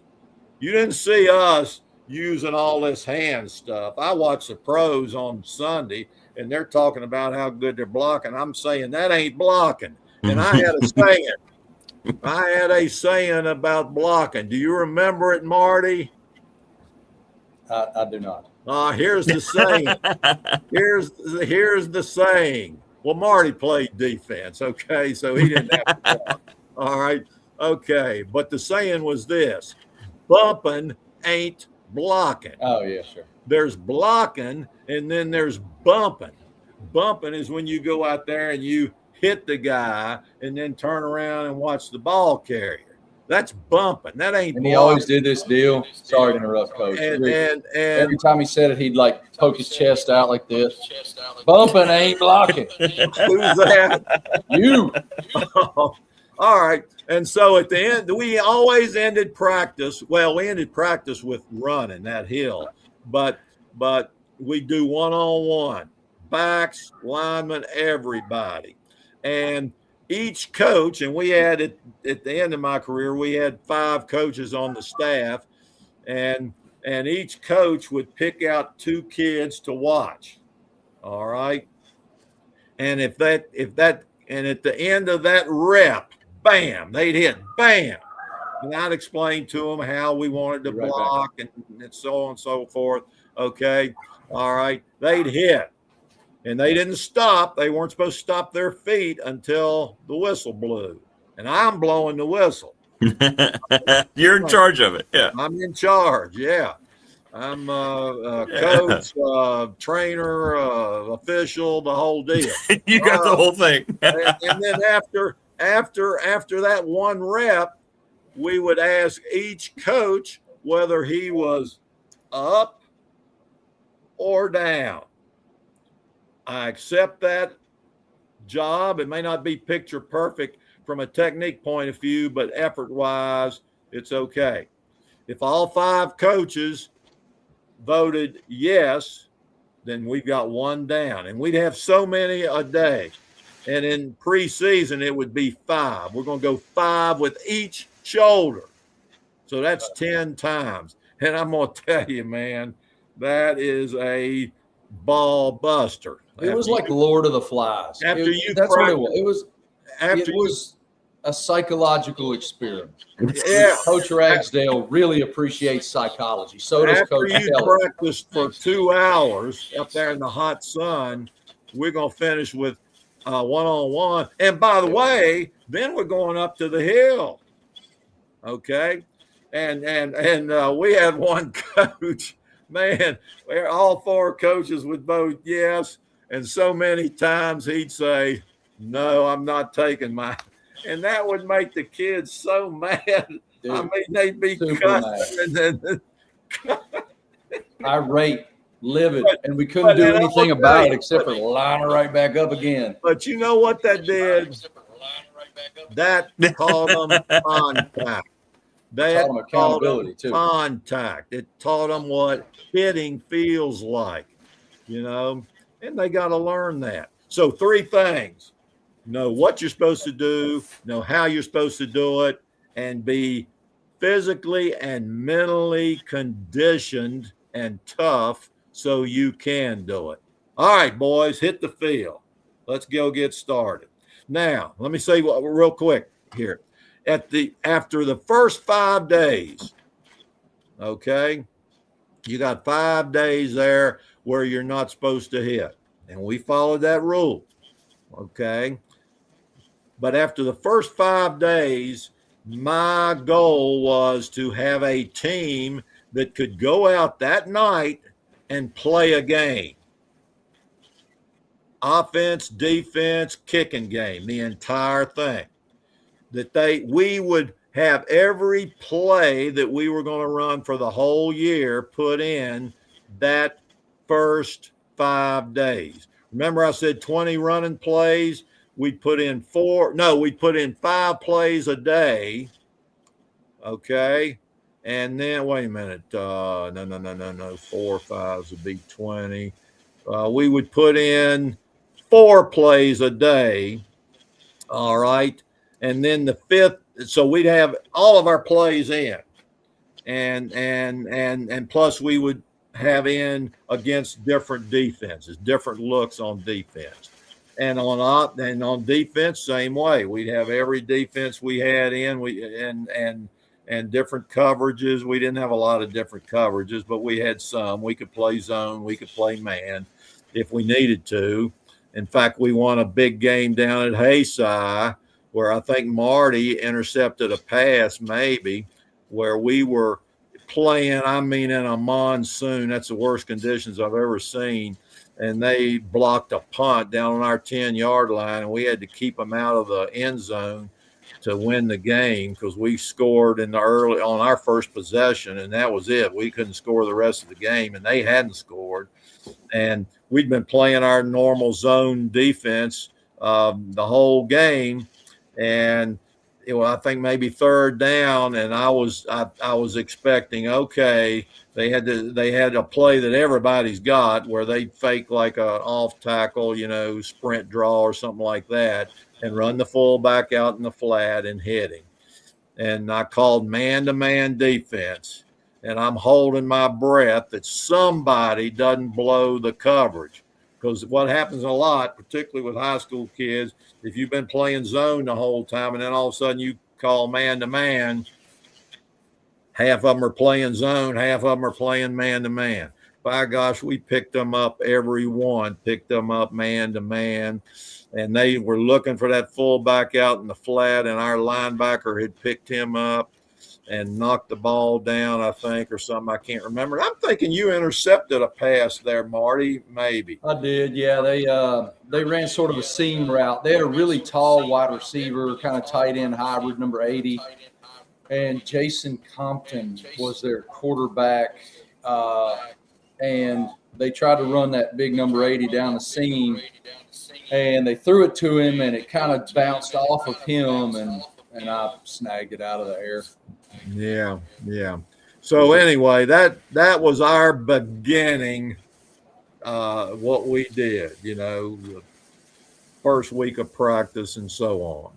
And I'm going to tell you, we practiced hard, and I had a lot of respect for those kids, and particularly ones that, didn't get a lot of playing time. But they were out there, by gosh, busting their tail end. I had one like that. Listen to this story. I may have told you all this once before, and if I have, tell me to shut up, okay? But I had somebody knocked on my front door one day back in the spring, and I went to the front door, and there's this big kid standing there. Well, to make a long story short, he was a great kid. He never missed a practice, and he busted his tail. But he just didn't have that much talent, okay? And he didn't get to play a whole lot. But he never quit, and he was there. Here was the most impressive thing. He was thanking me for working with him and helping him. I said, son, you did a whole lot more for me than I did for you. I'm telling you that right now. And I tell you, he's retired now from I think it's the Army. But you know what his job was in the Army? He went down in these tunnels and silos and things like that where we got these ICBM missiles targeting, somewhere in Russia or somewhere in China and so on. And he worked on those rockets. He was a rocket mechanic. Amazing. All right. And I said, my gosh, that's impressive. That's beyond impressive. And so, God, when you got kids like that you're working with, you're just happy. That's all. You're just happy. Yeah. We definitely learned so much playing for you and for Coach Kelly and Coach Williams and Coach Lee and my generation of guys, that coaching staff. You look back on it and you realize readily how the daily operational procedure of that football program and y'all's leadership and your approach to leadership and approach to preparation, we knew how to work. And in today's world, if you just know how to work, if you're just willing to work, if you're willing to have the effort and show up every day, you're 90% of the way ahead of your peers. And we all had that under the guise of fun and won a lot of football games and had a lot of fun en route. But, I mean, I've said it a million times. yes, a lot of us played basketball. Yes, a lot of us played baseball. A lot of guys ran track. There were other activities. There were other sports. But football is an understanding. It's an expectation. It's a religious experience in our town. At least it was when I was 16 years old.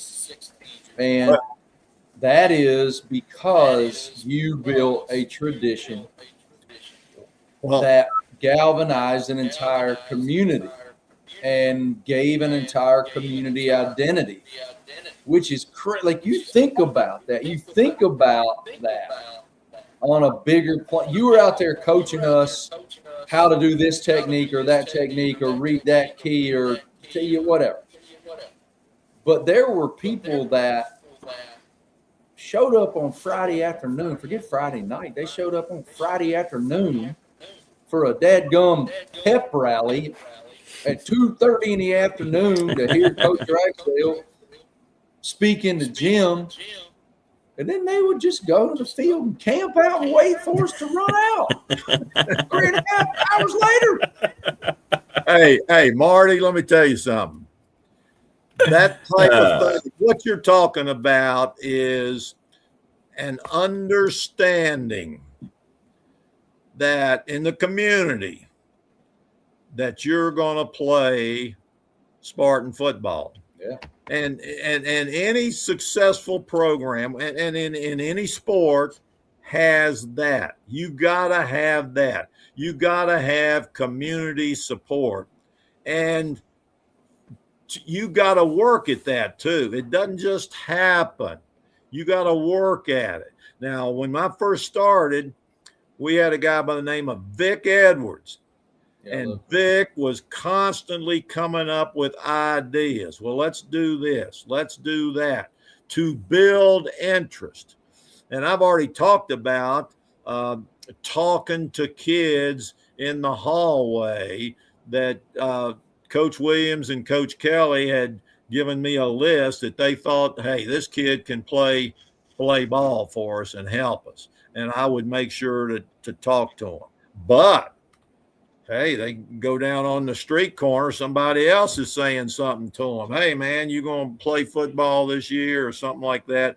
And all successful programs in any particular sport, they've got that going on.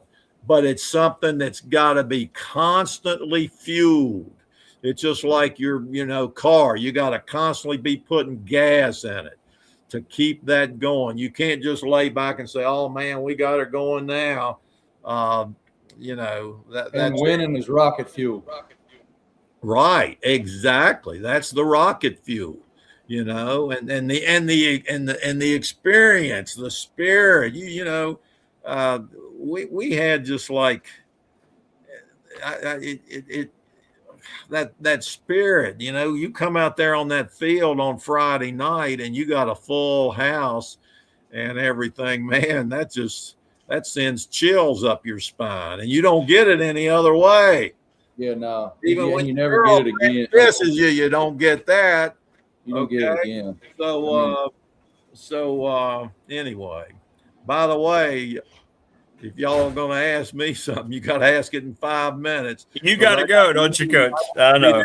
Roanoke for a treatment at 10:15, I think it is today. Let's finish up on this then. Like, how long is your treatment plan? It's 28 sessions of getting radiation. All right. I've had 7 so far. I'm 1/4 of the way through it. Oh, good. Now, I also with mine, the doctor and the doctors that do this are called radiology oncologists. Oncologists are doctors who are specialists in cancer, treating cancer. But radiology oncologists are another step to that. And that is they're dealing with these machines, the radiation that delivers the treatment. So they take before I even started the treatments, I had to go down and do one session that took about 15 minutes where they take measurements, and I've got 3 tattoos, one on each hip and one on my lower abdomen. That's about the size of a eraser on a pencil, and it's a tattoo. It's permanent. It'll be there the rest of my life. But that helps them somehow. I don't know how, but helps them. They put that on there the first day, and that helps them get me lined up so the radiation can be delivered properly.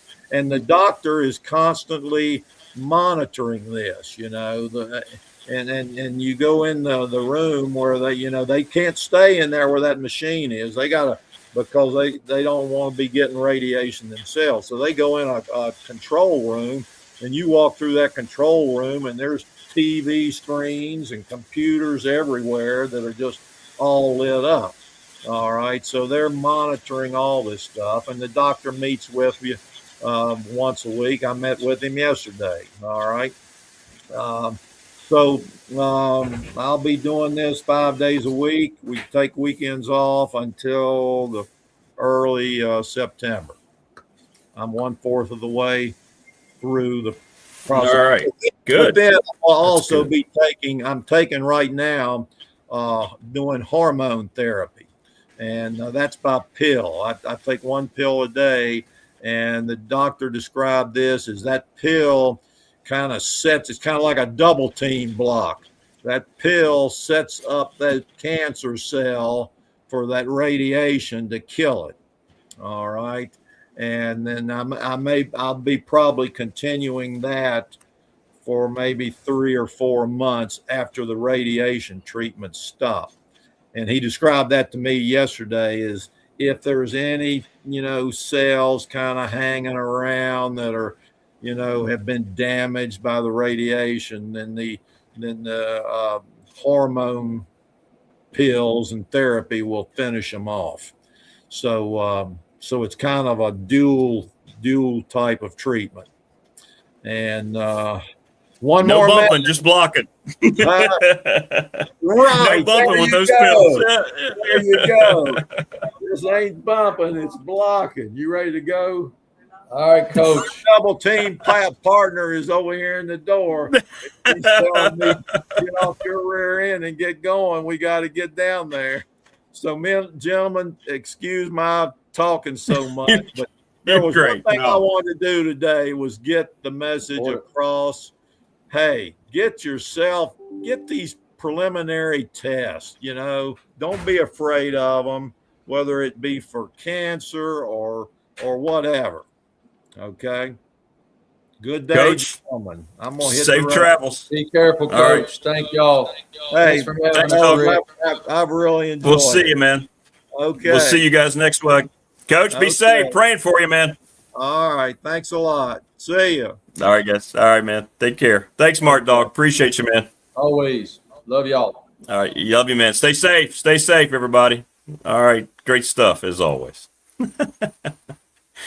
Very important message. And you're right, Chris. It all went back to football every time with Coach. He liked my no bumping comment there. Damien's sort of led here to finish up here. The Coach, I've known about this for a couple of months, and Coach asked me not to talk about it, bring it up, so I did not, and he wanted to address it here on the show, so that's what we did. Whatever Coach wanted, that's what we did. All right, so very important comments indeed. And Coach is in great spirits, and he's telling me everything. He just told us everything is looking great, feeling great. So it's awesome news. Awesome news for Coach. And you're right. I just love the fact that he went back to football. He went right back to football.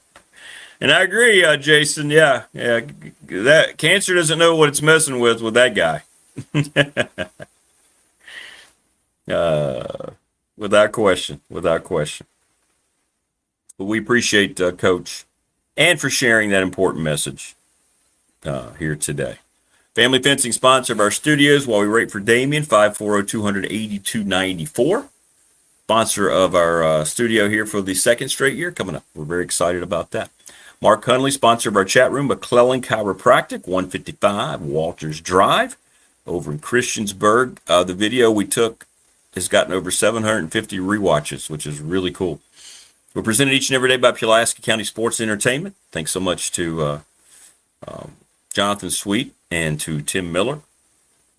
Little River Heating and Air, 1095 Radford Street in Christiansburg. Give them a call. Check on your air units and soon your heat units, 540-553-2971. The attorney Ryan Pryor, our BDST fan question of the week, 701 West Main Street in Radford, Trust and Estate Planning. Reach out to Ryan if you have any questions about your trust or estate. National Bank, member FDIC, exclusive banking partner of yours truly and this program, and they will be back as our exclusive banking partner, thanks to Larry Ramsey.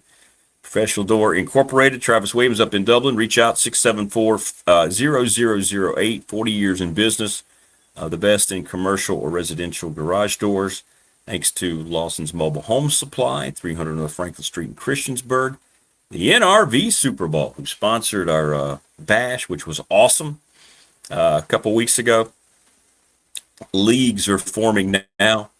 The Smith Brothers at Sundown Electric, 5-star reviews all the way around, and we'll have a way for you to get their T-shirts. People have been asking about those. And the Ready Set Fund, ReadySetFund.com, BobChrist11@gmail. Thanks for all their support. Your group of text messages can help raise teams' money in a heartbeat. And we are just glad to see Damian Sordelet again. It's been a while. I haven't shared your journey too much, but you've been through it, my friend, the last few weeks, haven't you? Just random stuff out of the blue.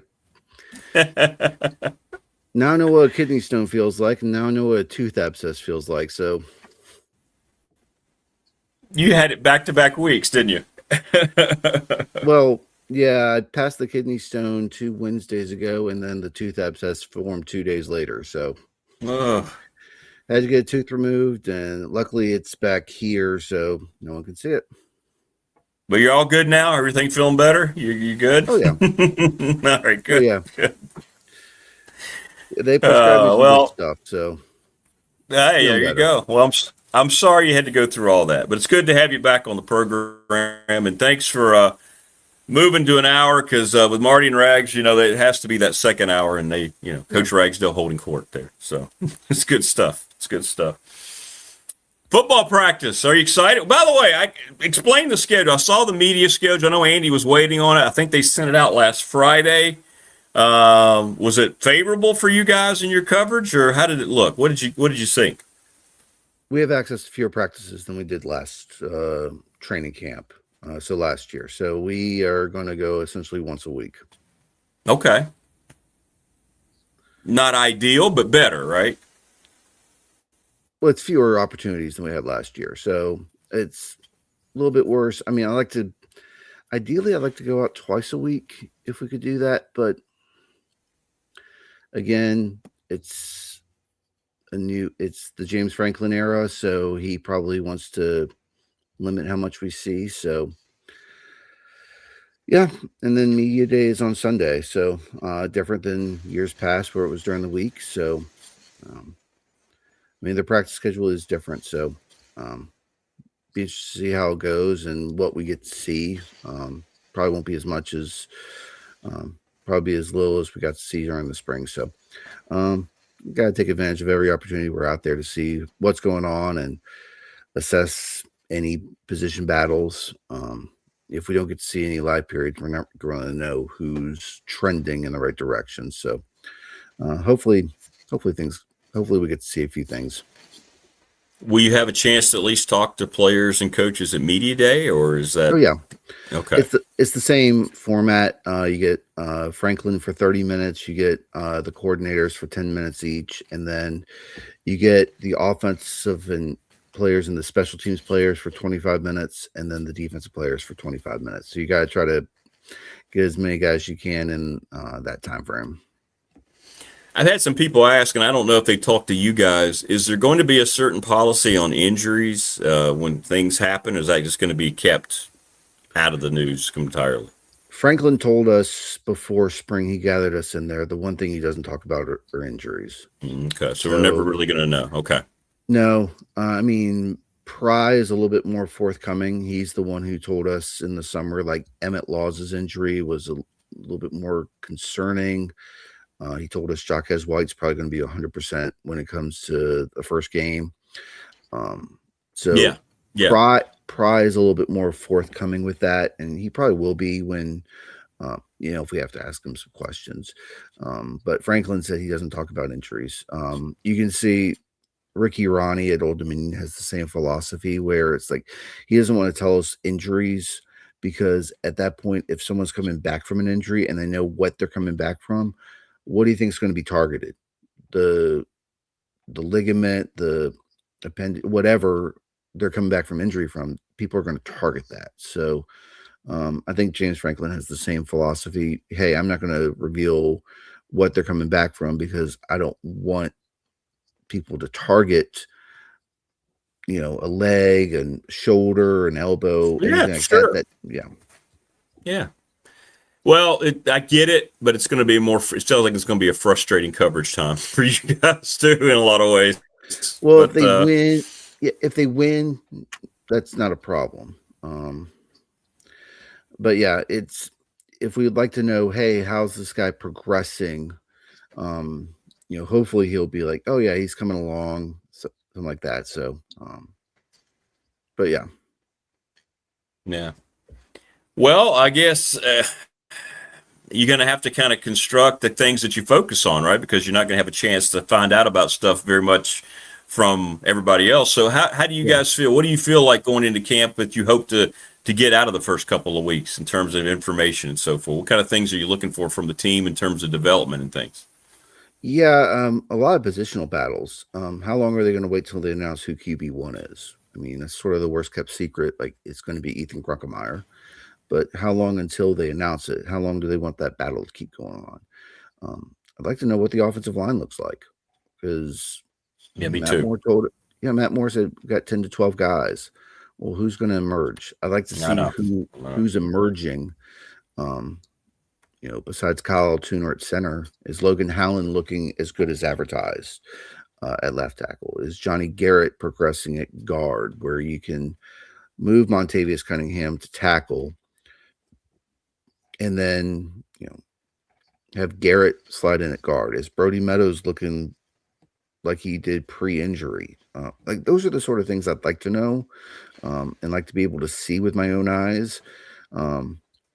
But also feels kind of like last year where they were very secretive about everything because they wanted to keep CMC's defense under wraps. So that way not a lot's getting leaked out before the opener against South Carolina. So I'm kind of getting a rinse and repeat feel from that they're going to purposely keep us in the dark about some things until the game.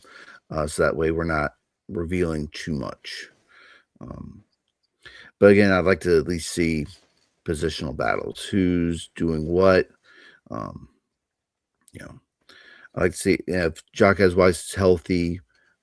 Is Josh Clark cornerback 2? Or are they looking at Isaiah Brown Murray there, or are they moving him to nickel? Those types of things that, I'd like to see. Like, how are they using Knowledge Harrell at safety? Since Anthony Midget brought him up as the number 2 safety that he talked about after Quentin Reddish in the summer. So those are some of the things I'd like to see. Well, and again, it's good luck, right? That's kind of what it's going to be. It's going to be good luck. Yeah. I get some coaches are very tight about that kind of thing. Some coaches just roll it out there and they're like, hey, here's who we are. Come beat us, come stop us, But and I'm guessing what they show for VMI probably won't be much in terms they probably won't have to. So it's going to change week to week anyway with the opponent and the matchups. But I got a feeling it's going to be very vanilla. Kind of like a preseason NFL game we're going to watch Thursday night in the Hall of Fame game, probably. You know, it's going to be very vanilla. What Virginia Tech Open is, a 51.5 point favorite according to some lines. I saw, somebody else posted that. I had not seen it. They said it was 51.5. Yeah. Yeah, and if if they cover the spread, Yeah. Bryce Baker, you'll play multiple quarterbacks in that game. And I'm assuming the plan is you're going to play multiple quarterbacks in the first 2 games. You just have to be comfortably ahead of ODU in the second half in order for that to happen. But you should get 2 to 3 quarterbacks deep in that opener against VMI, and hopefully you get to your second string against ODU if everything goes according to plan. So, I'm looking forward to it. I'm more looking forward to the games now that they're 31 days out. Yeah, I know. So, and I'm also interested today. I think the AP poll comes out today. I'm interested to see if Virginia Tech has any votes like they did in the coaches poll. We had the coaches poll.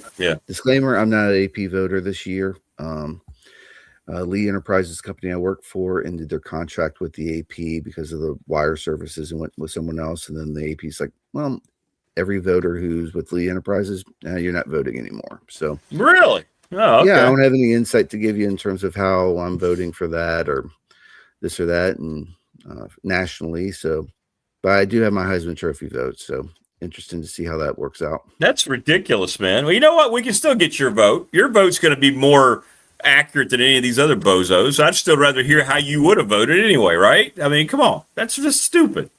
But anyway. I'd have something like Ohio State, Oregon, Indiana, Texas in my top 4. Yeah. Similar to the coaches poll. It's not going to be, I don't think it's going to be really drastic, but it does come out today. And I wouldn't have voted for Virginia Tech until I saw something. I made the mistake in 2024 putting them at like 22 or something like that in the preseason poll. And,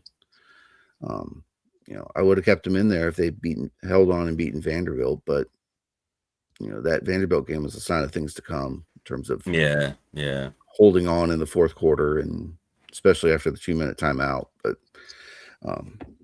if I was voting, I would be like, hey, I kind of want to see something. So, yeah. Well, it was interesting, too. I was surprised to see the 2 things that surprised me in the coaches poll, Penn State being as high as they were, 17, and then Clemson popping up in there. Yeah. Is that just reputation of a program at that point from the coaches poll, right? I mean, I don't know. They don't seem like they have enough to warrant being pre-ranked like that going into the season. It's a lot of guessing games. It is. I think Rhett Lashley was right. Like, hey, we haven't played anyone. That's tough because I don't know if I'd have Penn State ranked. I'd have SMU ranked ahead of Clemson. I think SMU's warranted to be ranked. It's really tough. I mean, last year was especially tough because you had the spring portal window, and there's so many changes. Like, well, what are these teams going to look like? And Chris is right. I mean, Penn State's schedule is Charmin soft, and that's what it is, isn't it? Yeah. But same with Indiana. I mean, the Big Ten isn't required to play a 10th Power 4 opponent. I think only the SEC and the ACC are the only 2 leagues that have that, and I think the Big 12 encourages them to play a 10th Power 4. But beyond that, I mean, why did Indiana cancel its Notre Dame series? They want to have a schedule that is conducive to winning 3 non-conference games and putting yourself in the best position. I mean, we saw what happened with Penn State last year. They played Nevada, FIU, and Villanova in the non-conference, then couldn't pull it out against Oregon, and then, we know what happened. We all know what happened. That's right. Northwestern, yeah, and that's when it all turned. Because that UCLA team was awful, awful. But just to give you an idea, that's going to be somewhat of what Virginia Tech's schedule is going to look like outside of the 10th Power 4 game. You're not going to get another Power 4 opponent. James Franklin, during his time at Vandy and Penn State, didn't play more than 10 Power 4 opponents in a season. And last year was the first time since the Big 10 went to 9 league games that they didn't play a 10th Power 4 opponent. So they're probably going to go with, like we see for next year with the Citadel and Liberty. You're probably going to get another FCS team in Liberty in 28. That's how they're going to do it. That's what the schedule is going to look like. I think they want to try to maximize home games, especially in the years that you have 4 league games. You got to go on the road 5 times. You're going to try to maximize the home games. And the only way to do that is to get the Charmin out. Yeah, I don't like it, but I guess with the playoff expanding, maybe it doesn't hurt you as much. It doesn't help you on the field a whole lot. Fans, I don't think deserve that, to be honest. I think fans want to see good games. I hate that mindset. But I guess that Tech's not the only one. Look at Indiana. Look what their schedule looks like here in the next 2 or 3 years, right? Under Signetti, he's brought out the Charmin big time. Yeah. I don't know. I guess. Do you just feel like you're getting that tested in conference play, or is it just like this factor of you just don't want to? You're a fear factor. You don't want to risk it against another program like that. I don't know.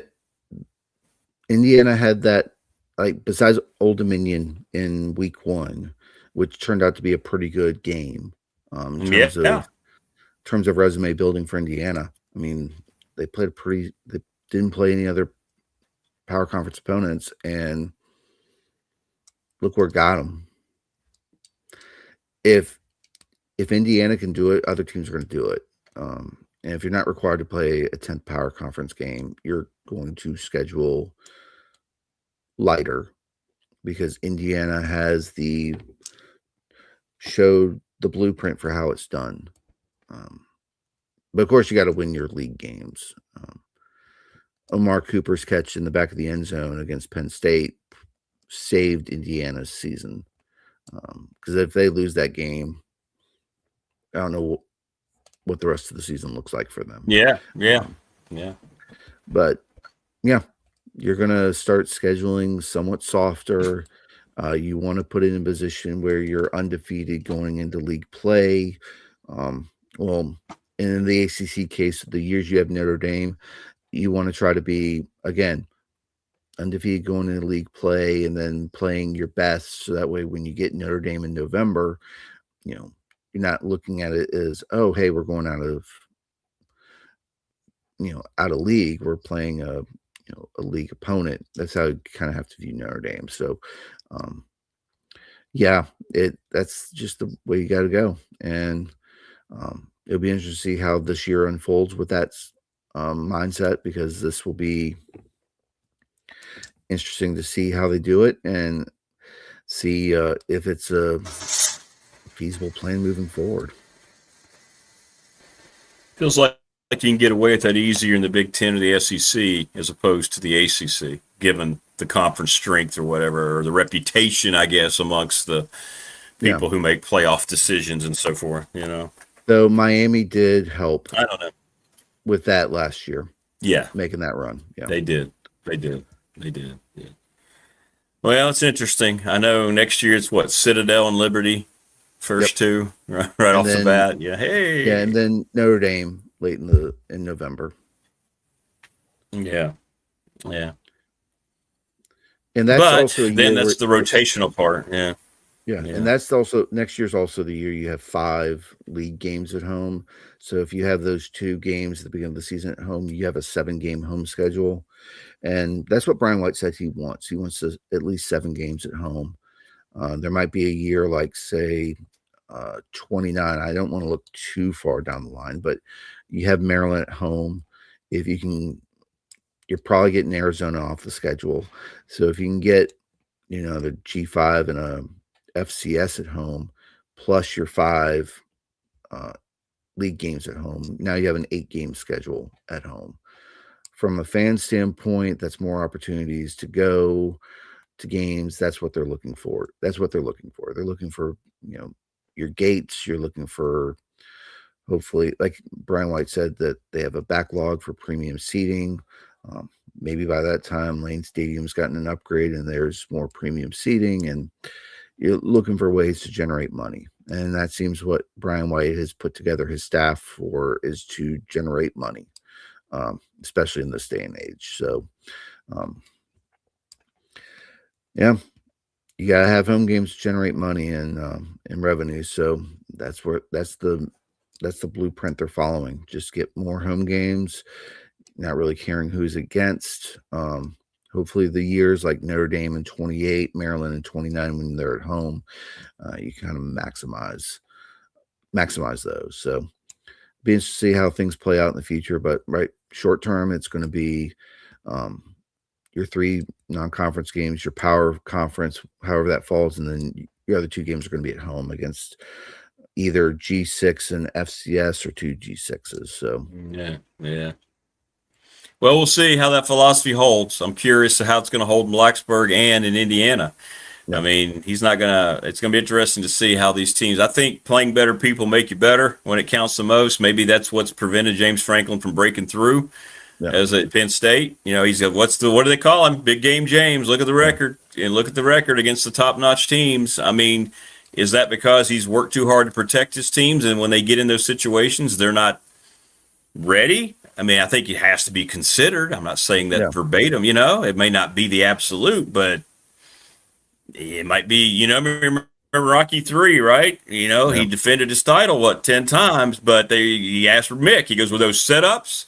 He goes, no, those were real fights. Yeah, but I didn't get better, right? So Clubber Lang knocked him in the next week. I'm just saying, maybe there's a correlation there. Yeah. And then, you know, when Franklin was scheduling at Penn State, the 10th non-conference, the 10th Power 4 game, it was either Pitt, West Virginia, which were regional, and then they had a series against Auburn. So I understand the regional thing with Pitt and West Virginia. That made sense. And then Auburn for a couple years, that was tricky because when they got them, they weren't really doing great. And that's the thing Franklin mentioned to us in Charlotte was it's difficult to plan years in advance of how good are these teams going to be. So it'll be interesting to see how that goes. No, I'm with you. Yeah. And I think, too, you're asking donors and fans to give so much more money. Most fans are going to tell you they want to see good football games. They want to see quality opponents. That's not feeding the customer the product. I mean, I know you're going to get a nice 7-touchdown win, but it doesn't mean a damn thing. Doesn't mean anything to voters. Doesn't mean anything to your playoff chances, and it certainly doesn't mean anything improving your football team or your fan. I don't know. I don't like it. Not that many. I understand maybe 1 or 2, but what Indiana's doing seems weak to me, and I don't like the philosophy that James Franklin brings with his scheduling at all. But. Right. And I would say Ryan's right.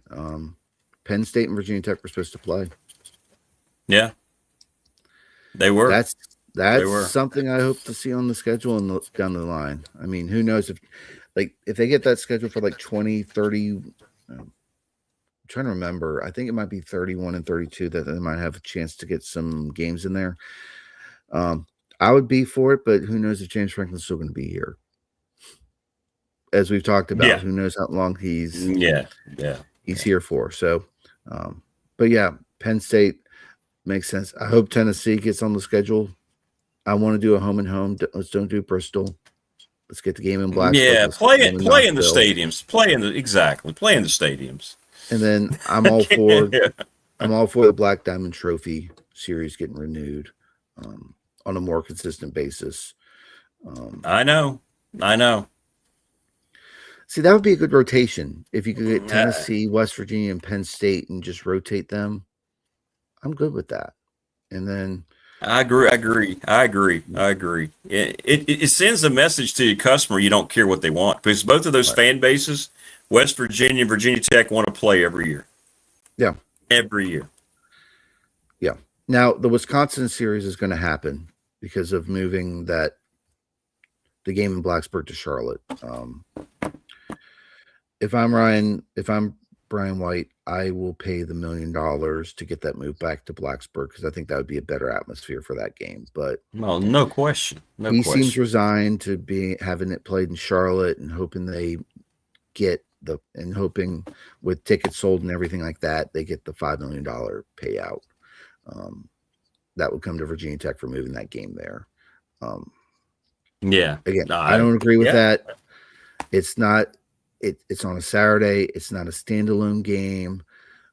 Again, when Witt put that together, I kind of looked at it. I'm like, that doesn't make sense.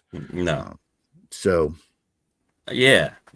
Well, it's another one of those decisions you don't have to worry about anymore. And I thought, you'd have the return game at Lambeau if you're moving the game in Blacksburg to Charlotte, but no, they're going to play it at Camp Randall, which I'm excited. That's a game, I got to think of 2032 to look at that, to go there, but still a ways away. It is. Things can change. Yeah. Oh, yeah. But it seems like that's going to be, like Brian said, that series is staying because of moving the one game to Charlotte. But it seems like everything else, like Ole Miss, Alabama, those two series might be discussed, but I would keep those if I could. Yeah. I think one of the Ole Miss games you need to move because it's the same year as a Notre Dame game. Again, that's if they do. Again, that's if they want to stick to 10 Power 4 games a year. Or if they think they're good enough, do 11. I mean, I'm all for it, but so. Yeah, no. Well, we shall see. What time does the AP poll come out today? Do you know? A little bit later this morning? I think it's noonish. Noonish, when okay. They typically come out.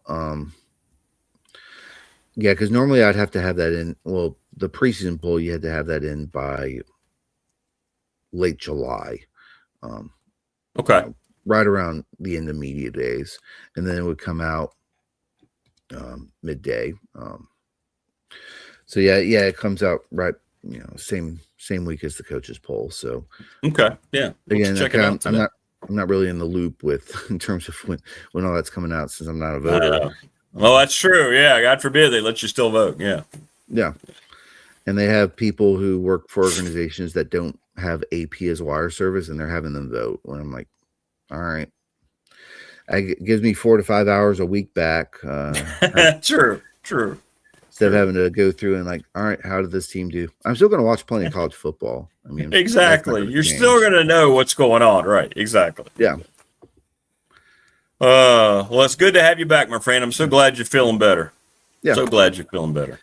Yeah, I was feeling better. I mean, my 6-month dentist appointment's later this month. So, I mean, having a tooth thing happen during the thing, it's like, all right, anything can happen.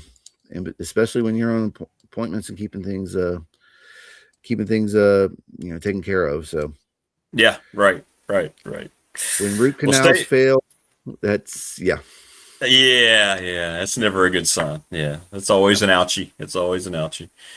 Well, good luck in trying to obtain information, man, and have a great rest of the week. And we'll talk to you next week. Regular time. We'll have you back there. All right, brother. Stay safe, man. There you go. You too. Good to have Damian Sorlett back. Glad he's feeling better. Great stuff today. Thanks to Keon Brown, Coach Rags. Thanks to Marty Smith and to Damian. Thanks to everybody on the in the chat. Thanks to everybody on the text line. Don't forget our BDST Ryan Pry, the attorney, fan question of the week. Who's going to play in the Natty? We'll get into more of this discussion tomorrow. Tech fan, do you like the dumbed down schedule that we just, you're having to get used to? Do you like to just pile up wins against opponents that don't matter? Or would you rather see your program go out there and be tested? I used to get in this conversation a lot with Jim Weaver. We had some great discussions back in the day. Imagine that. The AD at Virginia Tech used to come on my show every week. Huh. And the head coach who's in the Hall of Fame every 2 weeks. All right. Sorry. Everybody enjoy the rest of your hump day. We'll see you tomorrow on the Thursday edition. Andy Bitter, Dwight Vick, but leading us off, the great David Smith to get us primed and ready for some NFL stuff. Everybody take care. We will see you